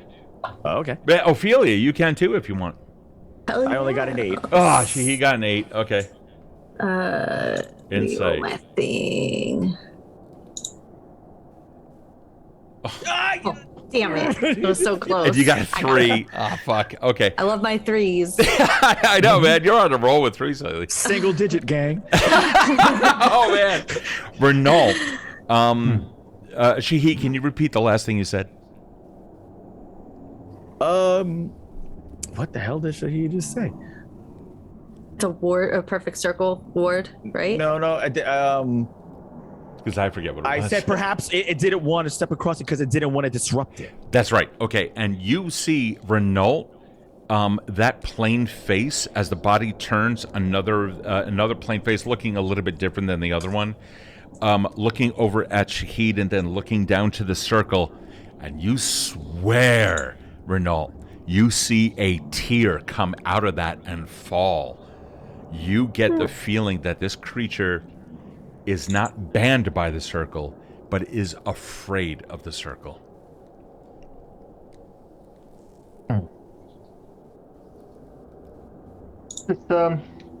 Is it possible that all of the nefarious events that are occurring in and around this facility that seem to shift our viewpoints, whether temporal or spatial, are in fact trying to imprison those who have been through here, past, present, or potentially future?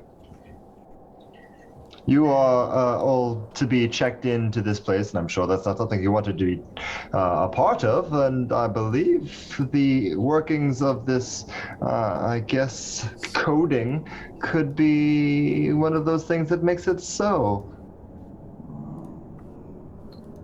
Undoing the circle, I think, is possibly smart. Undoing it? Yes. But why would we want to do such a thing? Well, I assume that there is someone here, like that creature in front of us, who has lovingly embraced you and made sure you weren't harmed by our initial faux pas, is Trapped like we would be. So they're being bound to this area because they're in fear of the sigil and what it represents. Yes. I look over towards it. It looks like it can step inside of it. It's stepping inside and then recoiling. It's like no. It's like it's absolutely doubting its own ability to do so. You know what this is? This is the elephant with the chain on its foot. Do you understand the analogy behind that? No. Okay. So elephants that are held in captive are very often just have a chain stuck to a peg in the ground, and then with a manacle around their leg. The elephants can snap trees in half. It can absolutely break out of a chain, but it believes it is captured. Oh. Therefore, it doesn't actually do it. It's been conditioned, as Alex says. Yes.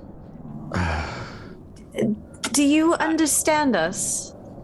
You see one of the heads turn towards Ophelia. Are you afraid of the person or group of people who created this? It turns around, and as it does, you see the face that had teared before that Renault noticed. It looks up with reddened eyes, one eye exceedingly large and the other incredibly small, and you see a tear coming out of it, and its mouth, now a part of some spine somewhere, cannot form intelligible words.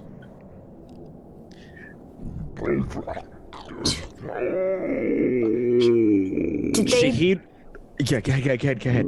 Did they do this to you? I was just about to ask. Yeah. Did they bind you here? And Shahid points to the symbol, tapping on it on the ground. Are they the ones that are holding you here? No, this is what I mean. And I am sorry, I'm doing this again. Going up carefully. It's all right. Did they bind you here? And I'm going to touch one of the stitches because I think that the person that did that also bound them together. You see like 2 or 3 of the heads look down at the stitch, and all of the heads turn towards the table in the north. Over here. You see it like go back further into the corner, as far away from that table as it can get. Is this yours? I'm going to point to the skull. It's like there's... Okay. It's all right. This blood, is it yours? Okay, gentlemen, do you think we need this sigil here on the ground, or can we get rid of some of it? From what I have ascertained, it is not necessary. However, experimentation also leads to factors that we don't necessarily can control, so... I think I'm awkwardly starting to understand Renault. I think he said yes. Yes, I did. Yes, we... An educated yes. We could remove it. Oh. In his opinion.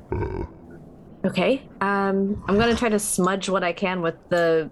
I'm going to get down on my knees and start smudging it away. So much of the blood is in the stone, and it is dry. It's been dried for a number of years. I kneel down and I use my blade and I try to scrape at least a line with it, like a thick portion line within, to see if potentially I could break it so it's no longer perfect. It's possible. However, because it's in the crevices, I mean, you're going to be sitting there. Imagine doing this on concrete. Sure. You know? Okay. Do you know where Ethan Long is? 10 heads look.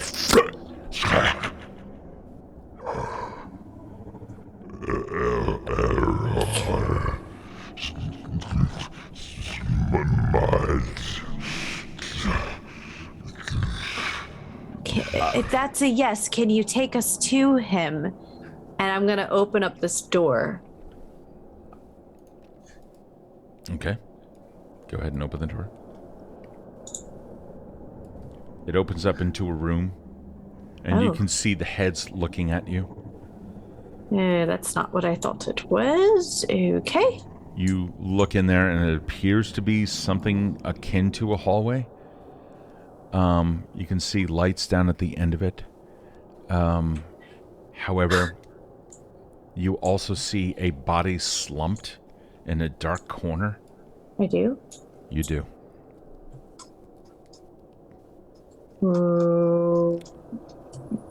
The body, I apologize, the body would be right here. Oh, okay. You also, Shahid, see this. Oh, Is this Ethan? You, give me an insight check, Ophelia. It's Lich taking a nap. Oh, damn it. It is, because I rolled a fucking 1. You can use one of the advantages given to you by the chat. I would like to, thank you. Okay, go ahead, yeah. Chatty McChattersons gave it to you. So. Okay, cool. Go ahead and reroll. Again. Oh, that's a 9. You want to use your +1? Yeah. Oh, okay. So, again, courtesy of the chat, you Thank get you. that. Use it, and there is a sense of familiarity that you get. Ms. Mo, who is it? Can you see his face? Its face? Their face? I'll hold his head up to see if I recognize the body's face. long. The body's old. Okay, but I feel like I know this person. I feel like it might be Ethan. Okay. Yeah. Okay. I couldn't understand what they were saying before, but perhaps this is in fact Dr. Long or Ethan Long. Renault, you feel the hairs on your arms stand up on end. Now, I'm not a man of intuition, but there is something amiss. Perhaps a deep investigation of the area would give us a better understanding of the situation. You, Renault, get the... What are your conditions? You have a condition which allows you to what? Oh, jeez, I don't even remember. So deep into Renault brain. It's got to be difficult. I'm sorry, man. Let me see if I can go run back and find it. Boom. The brain is fractured. Yes. Oh, yes, very much so. Go back. There we go. It's okay. I'll tell you what. Here's what cool. you pick up on. So the hairs on your arms stand up. There is a coldness, a chill in the air. Greetings. There's no reason for you to run, nor to be afraid. And I'm sorry to disrupt you, sir. But if you don't mind, come to Miss Moore now, please. He walked over. He just walked over. Okay. Yeah, that's about right. Oh, yes. That's Over my here. friend. Greetings, Miss Moore. I'm sorry. What? Who said that? Shahid. There's you see what appears to be a trumpet, a spectral trumpet floating in the air between you and Ophelia. And you see a tambourine come out of the thin air and also materialize, like shaking just a little bit. These are the instruments of communication between us and the land of the quick. And I am so sorry that I have brought you here. Oh, 'twas not my intention, but instead to lead you to a place where you might derive some answers, particularly about that which has been plaguing you, a particular puzzle which I left behind. I'm sorry, but not everyone is capable of interpreting it, but I hope that you all have. It's only in this place that I am able to communicate with you, and I can tell you that there's a fantastic evil within this place. You can't always see it, but it created me as what you see in there. Our spirits are long since gone, 5 years now by your reckoning. We used to be individuals, but now we become that. At least I was lucky. My body died during the operations, during the experiments. They killed us, they did. Wasn't pleasant. Wasn't a good way to go. I think so. Thank you for coming, but my time here is short. I've not got much more to say. You've come Do you have someone you care about, and perhaps a message could be passed? Unless you're outside of your own temporal region. Anyway. A message passed? No one's asked me that in 5 years. Who was the last person to ask you that? To pass a message along. If we're to... I think her name. It was an older woman. Hardstrom? Or something like that. I don't remember it. I don't remember her. She came here to visit. That she did. She visited us all and gave us some medicines.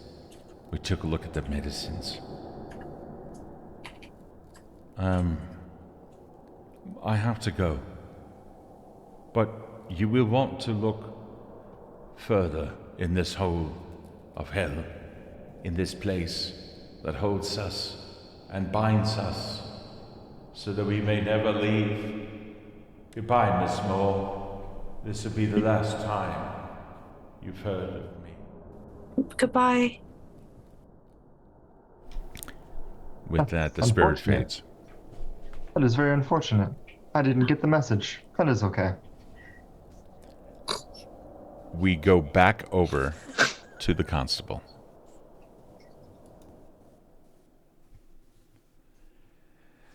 What are you doing, my friend?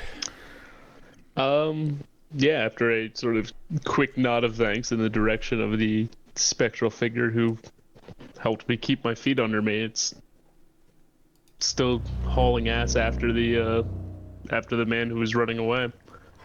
You are running. You open up an iron gate once you get down to the end of the alley, one that apparently he had hopped. You continue going through here and there, running around. Your feet are aching. You have a renewed sense of energy with you. You now run and run and run. The evening has now worn on you. There is now a cold chill in the air.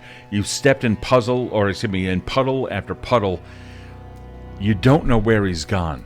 You're deep in the rips. You can see some people leaning up against the corners of the buildings, looking at you with a renewed interest of you might have something that they want. You know this area. You also know that you can die in your own home. How far into the alleys do you want to go on your search for this guy?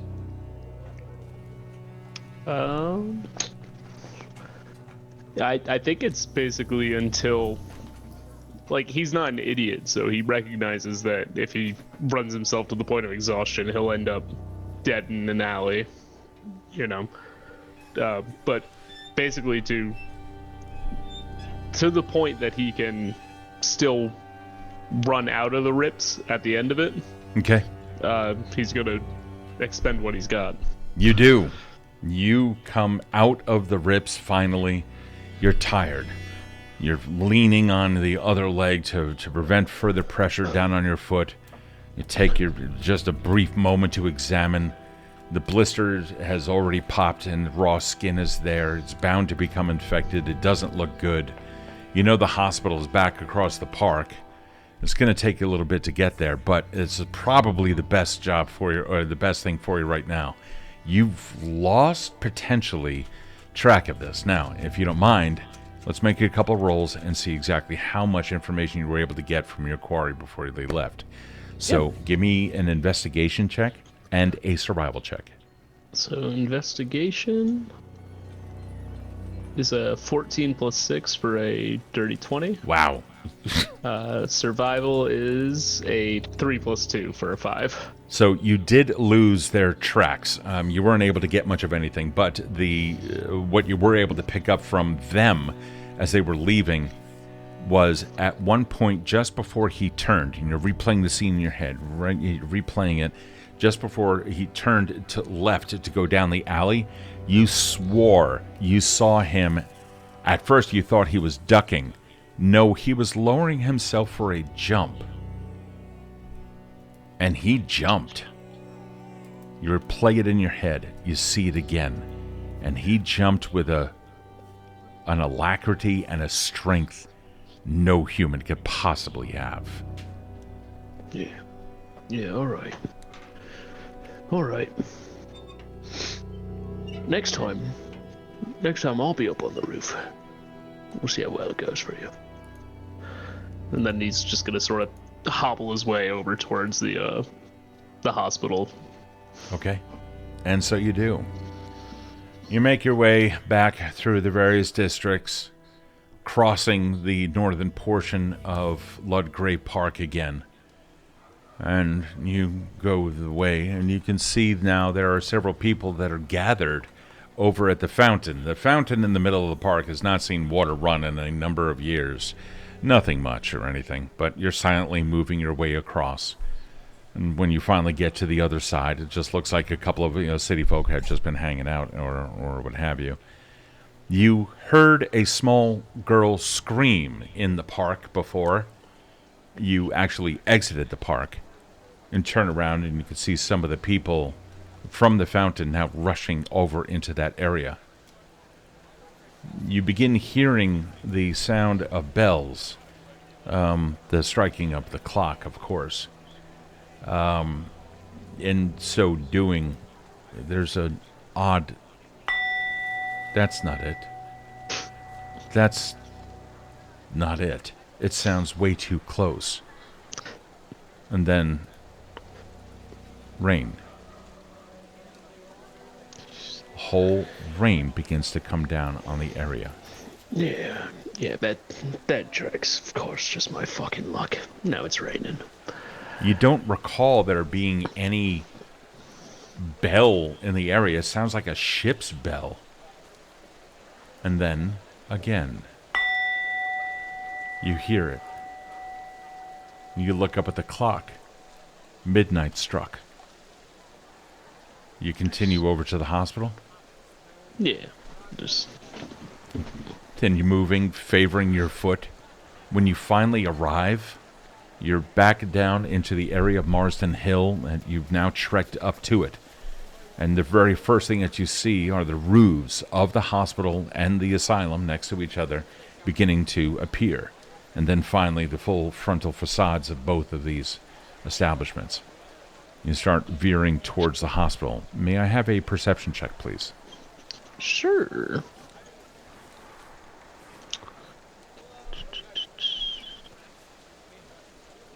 That's a nat 1. Oh, dude. The group has a whatchamacallit? The group has a thingy that you can reroll. An advantage. An urchin. An urchin, thank you. I only named it that, right? I'll take that. Okay, then. so the group now has no more advantages. Fully using them. Go ahead and reroll. 17 plus 6 for a 23. You know how the gates that lead into the asylum are closed and chained, locked, like you saw earlier? Yeah. The chain's been snapped off. The gate is now partially open. Yeah, of course. It's sort of a,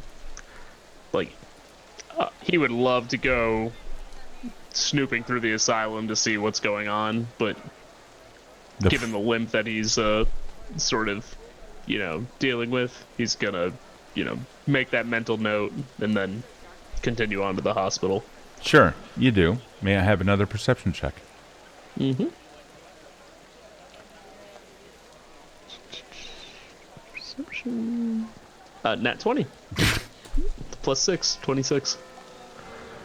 You remember at the fountain how I said that some people had run towards a girl screaming? Mm-hmm. One of those people was a woman in a black dress. And when you looked at what they were running towards, it was a man, a fine-dressed man in a waistcoat and what have you, laying down on the ground, apparently recoiling from this girl. You see that woman entering the asylum with others in tow. She was just over there. You heard the bells of the tower, and now you see them entering the asylum. How in the ruddy fuck? Alright. Yeah, fine, yeah, of course. Casper's gotta keep working. Can't ever sit down for a fucking minute. And he, veers off towards the asylum instead of continuing into the hospital. Okay. You start approaching there.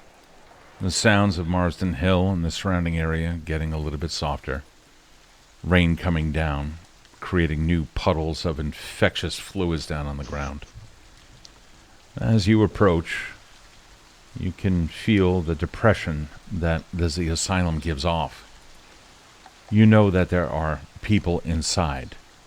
There are people here that should never be here. But nonetheless, you walk up to the front door. Yep. As you do, you can feel it. It's oppressive.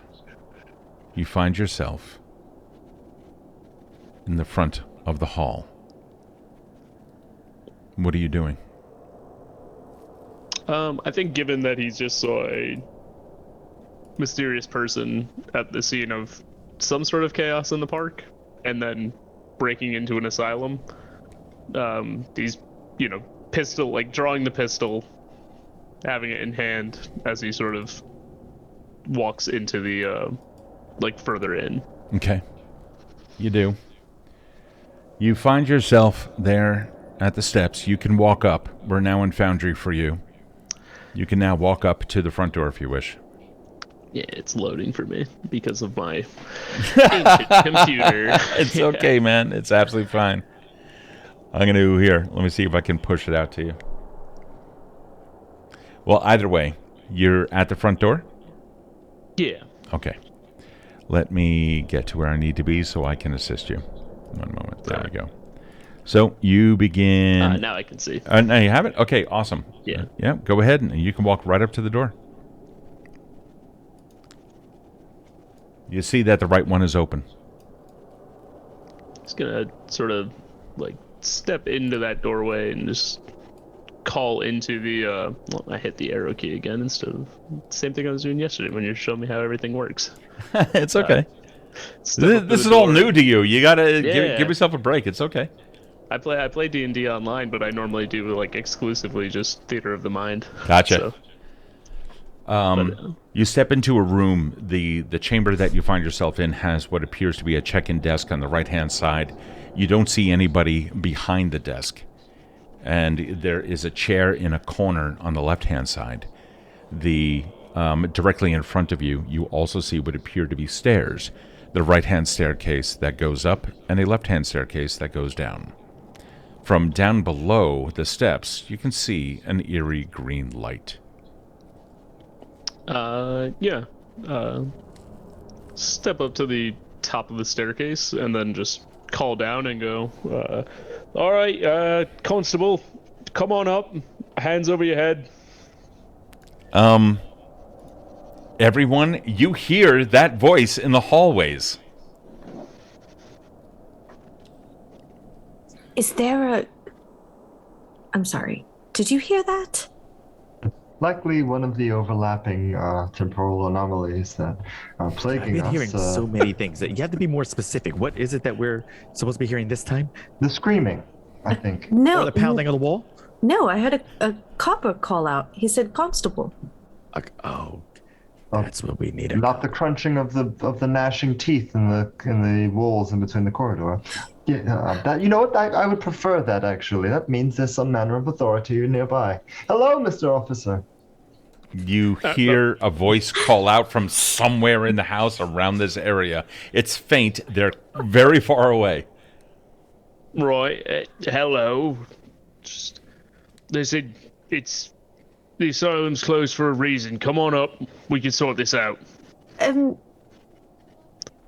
We sort of can't, can we? No, we cannot. Do you want me to use my really, really unreliable light beam? No. All right. Sir, could you follow the sound of our voice? There's so many hallways. I don't think he's going to make it here. That sounds like a him problem. I don't, and I don't want him to run into you know who. Why? I think it would be beneficial for him to advantageous if he does. Yeah. And no, if he has a gun, I don't want him to shoot that thing. Oh, that is a good point. He's been nothing but helpful. Well, you would have to get past the two in the hallway, and then there was that the. All right, listen. Inspector. Either you come up or I'm coming down. You can come down. Come down. That's fine. I wish it. Be careful of the patrons, clients, inmates, patients. If you start Others. saying things, Whoops. it's only in the water. Whoops, hold on. I have to get the correct map up. Here we go. Okay. Right. This Yeah, is so much he's- better.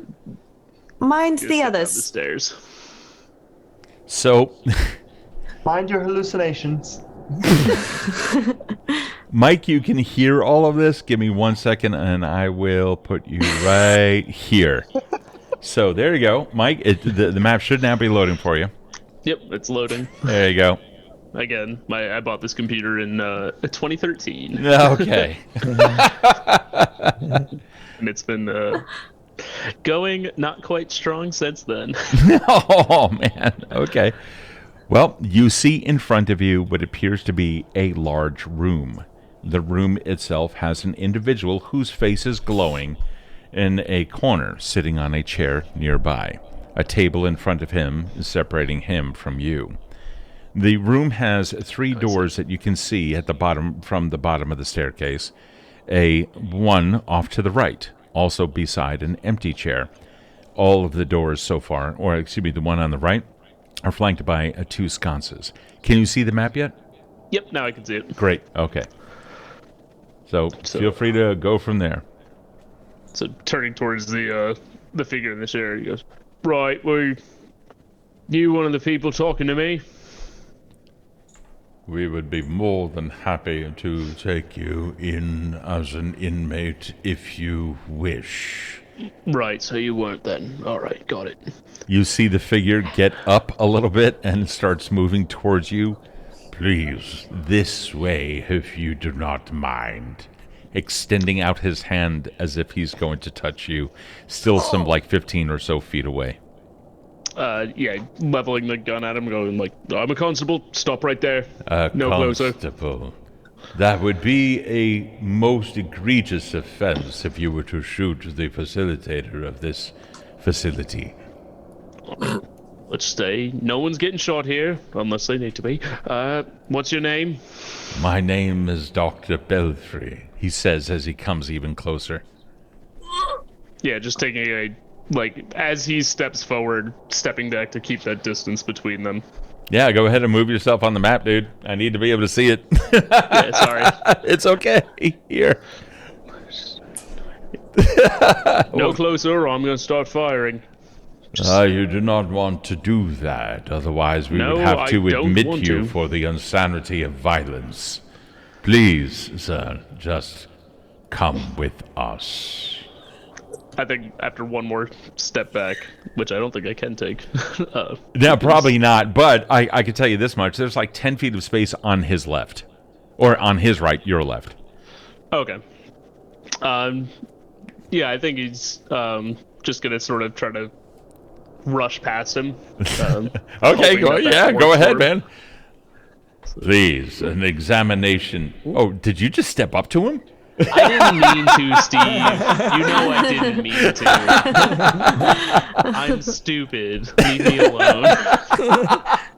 An examination is what you desire. Please do not go running away in this place. The inmates are going to find you. Yeah, at that, he's just shouting like, "All right, who was it that was telling me where to go? I'm gonna trust you." So there's a door here. Yeah, he was just running towards that Okay. door on the right. Yeah. You can walk right up to the door. Just click on it to open it. Follow our voice. My bath is ready. My bath, hello? Are you here to give me my bath? I No, just really want high. a bath. I'm not. It's Apologies. The weirdest Alvin and the Chipmunks movie ever. Just immediately out that door, back across the room. Okay. So you have a door to your right and a door to your left. The door to the left is open. The door to the right is closed. The door to the door to the left, you can see a kind of like a dead woman sitting in a chair. The door to the right is not open. The door to the right it is. What? The thing is screaming at you. What are you doing? I think at this point, with everything that's going on today, I'm already having his gun in hand. Casper just fires off like a reflexive shot.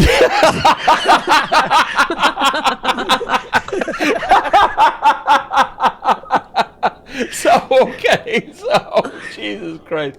Alrighty, hold on. Let me see if I can find something here. Let's see if this is okay. So you do that, and it's just like just let the fucking thing rip, and it's roll the hit, please. Oh, Jesus. You rolled a 1. I love it. I fucking love it. That tracks.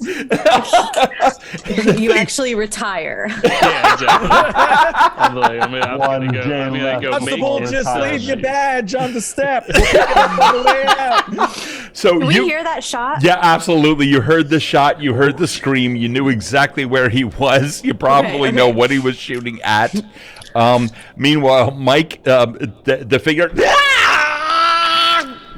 gets a bullet hole, and what you see is like a little bit of smoke, and then it just gets lit, comes back up, stops screaming.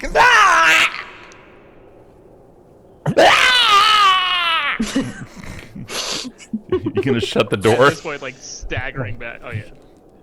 And then meanwhile, from behind you, please, it would just be an examination. I can assist you with this. And the figure's starting to move closer to you. Other door. You hear a distant voice screaming out, "Other door." The one. The other door, damn it! The one with the glowing person. So why we're all yelling? Okay. Because the other guy, the screaming man, was yelling again. So He clearly not listening to us. He just definitely shot the doctor. go through the door in the room. Oh, that was open. Mike, your let's volume just- dropped low. Oh, it did? Yeah. Yeah. I don't know what I did. Okay. Hold on. It might be that my headset is running low on battery. I'll get my charger. Okay. But nonetheless, if it seems that if they can follow one instruction and go against and disobey it, if you do another one, there's a 50% chance that they would then follow that instruction and come this way. So I guess continue yelling then. Thank you. God damn it. We're waiting for the copper. What are you three doing in the meantime? I'm literally shouting into the walls. Okay. I'm sorry. I am doing some investigation to see if I can see any lapse in visuals that occur based off of what I see. Yeah, give me a perception check, please. Let's see what you got. I'm in the right spot. Still very low, Mike. My perception was a 17. With the 17, you really begin taking a look at everything that's around you, and you notice that the flicker of the lights, these are candles that are giving off a weird green thing. So that's kind of unsettling in its own. However, the candle, as it flickers, you also see the trace of a flame doing the exact same thing. And then as it flickers over to the left, you see another ghostly type of flame also going. This kind of shift, it's almost, well, it's like, well, yeah, you're seeing traces. My volume any better? Yeah, there you are. All right. Yeah, sounds good. You may have to talk up just a little bit, but you're good. Okay. Yeah. Okay. All right, so you're in the hallway. Yeah. What are you doing? Could you shout for me again? Yes, I'm shouting. Where did we go last time? We went through and then to the left. Turn left. You hear a distant voice ringing down the hallway. Yeah. Down that hall and then turn left again. And then what? Left again. Then was it right? I think we have to assume that if he just goes through each hallway that isn't closed off by a doorway, he'll find us eventually. Yes, don't go through any doors, just follow the holes. Yes.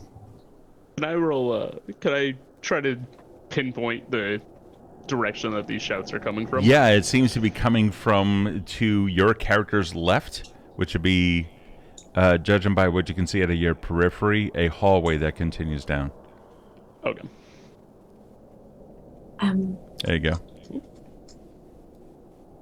There you are.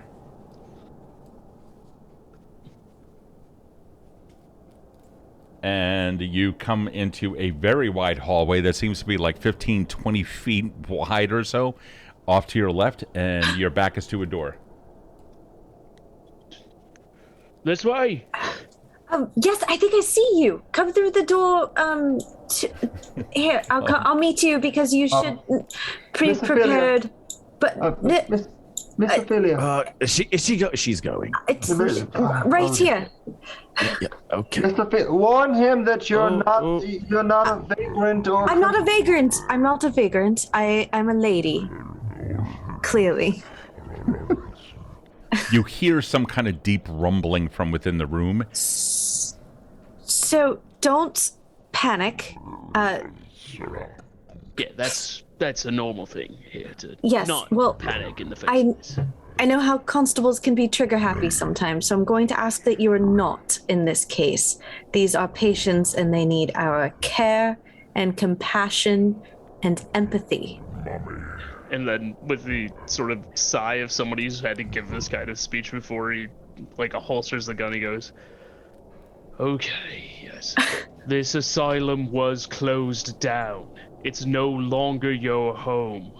You were seen fit to be reintegrated into society." I'm not the patient. No, of course not. Not anymore. I live in where do I live? East End? Eastgate. I live in Eastgate. Right, yeah.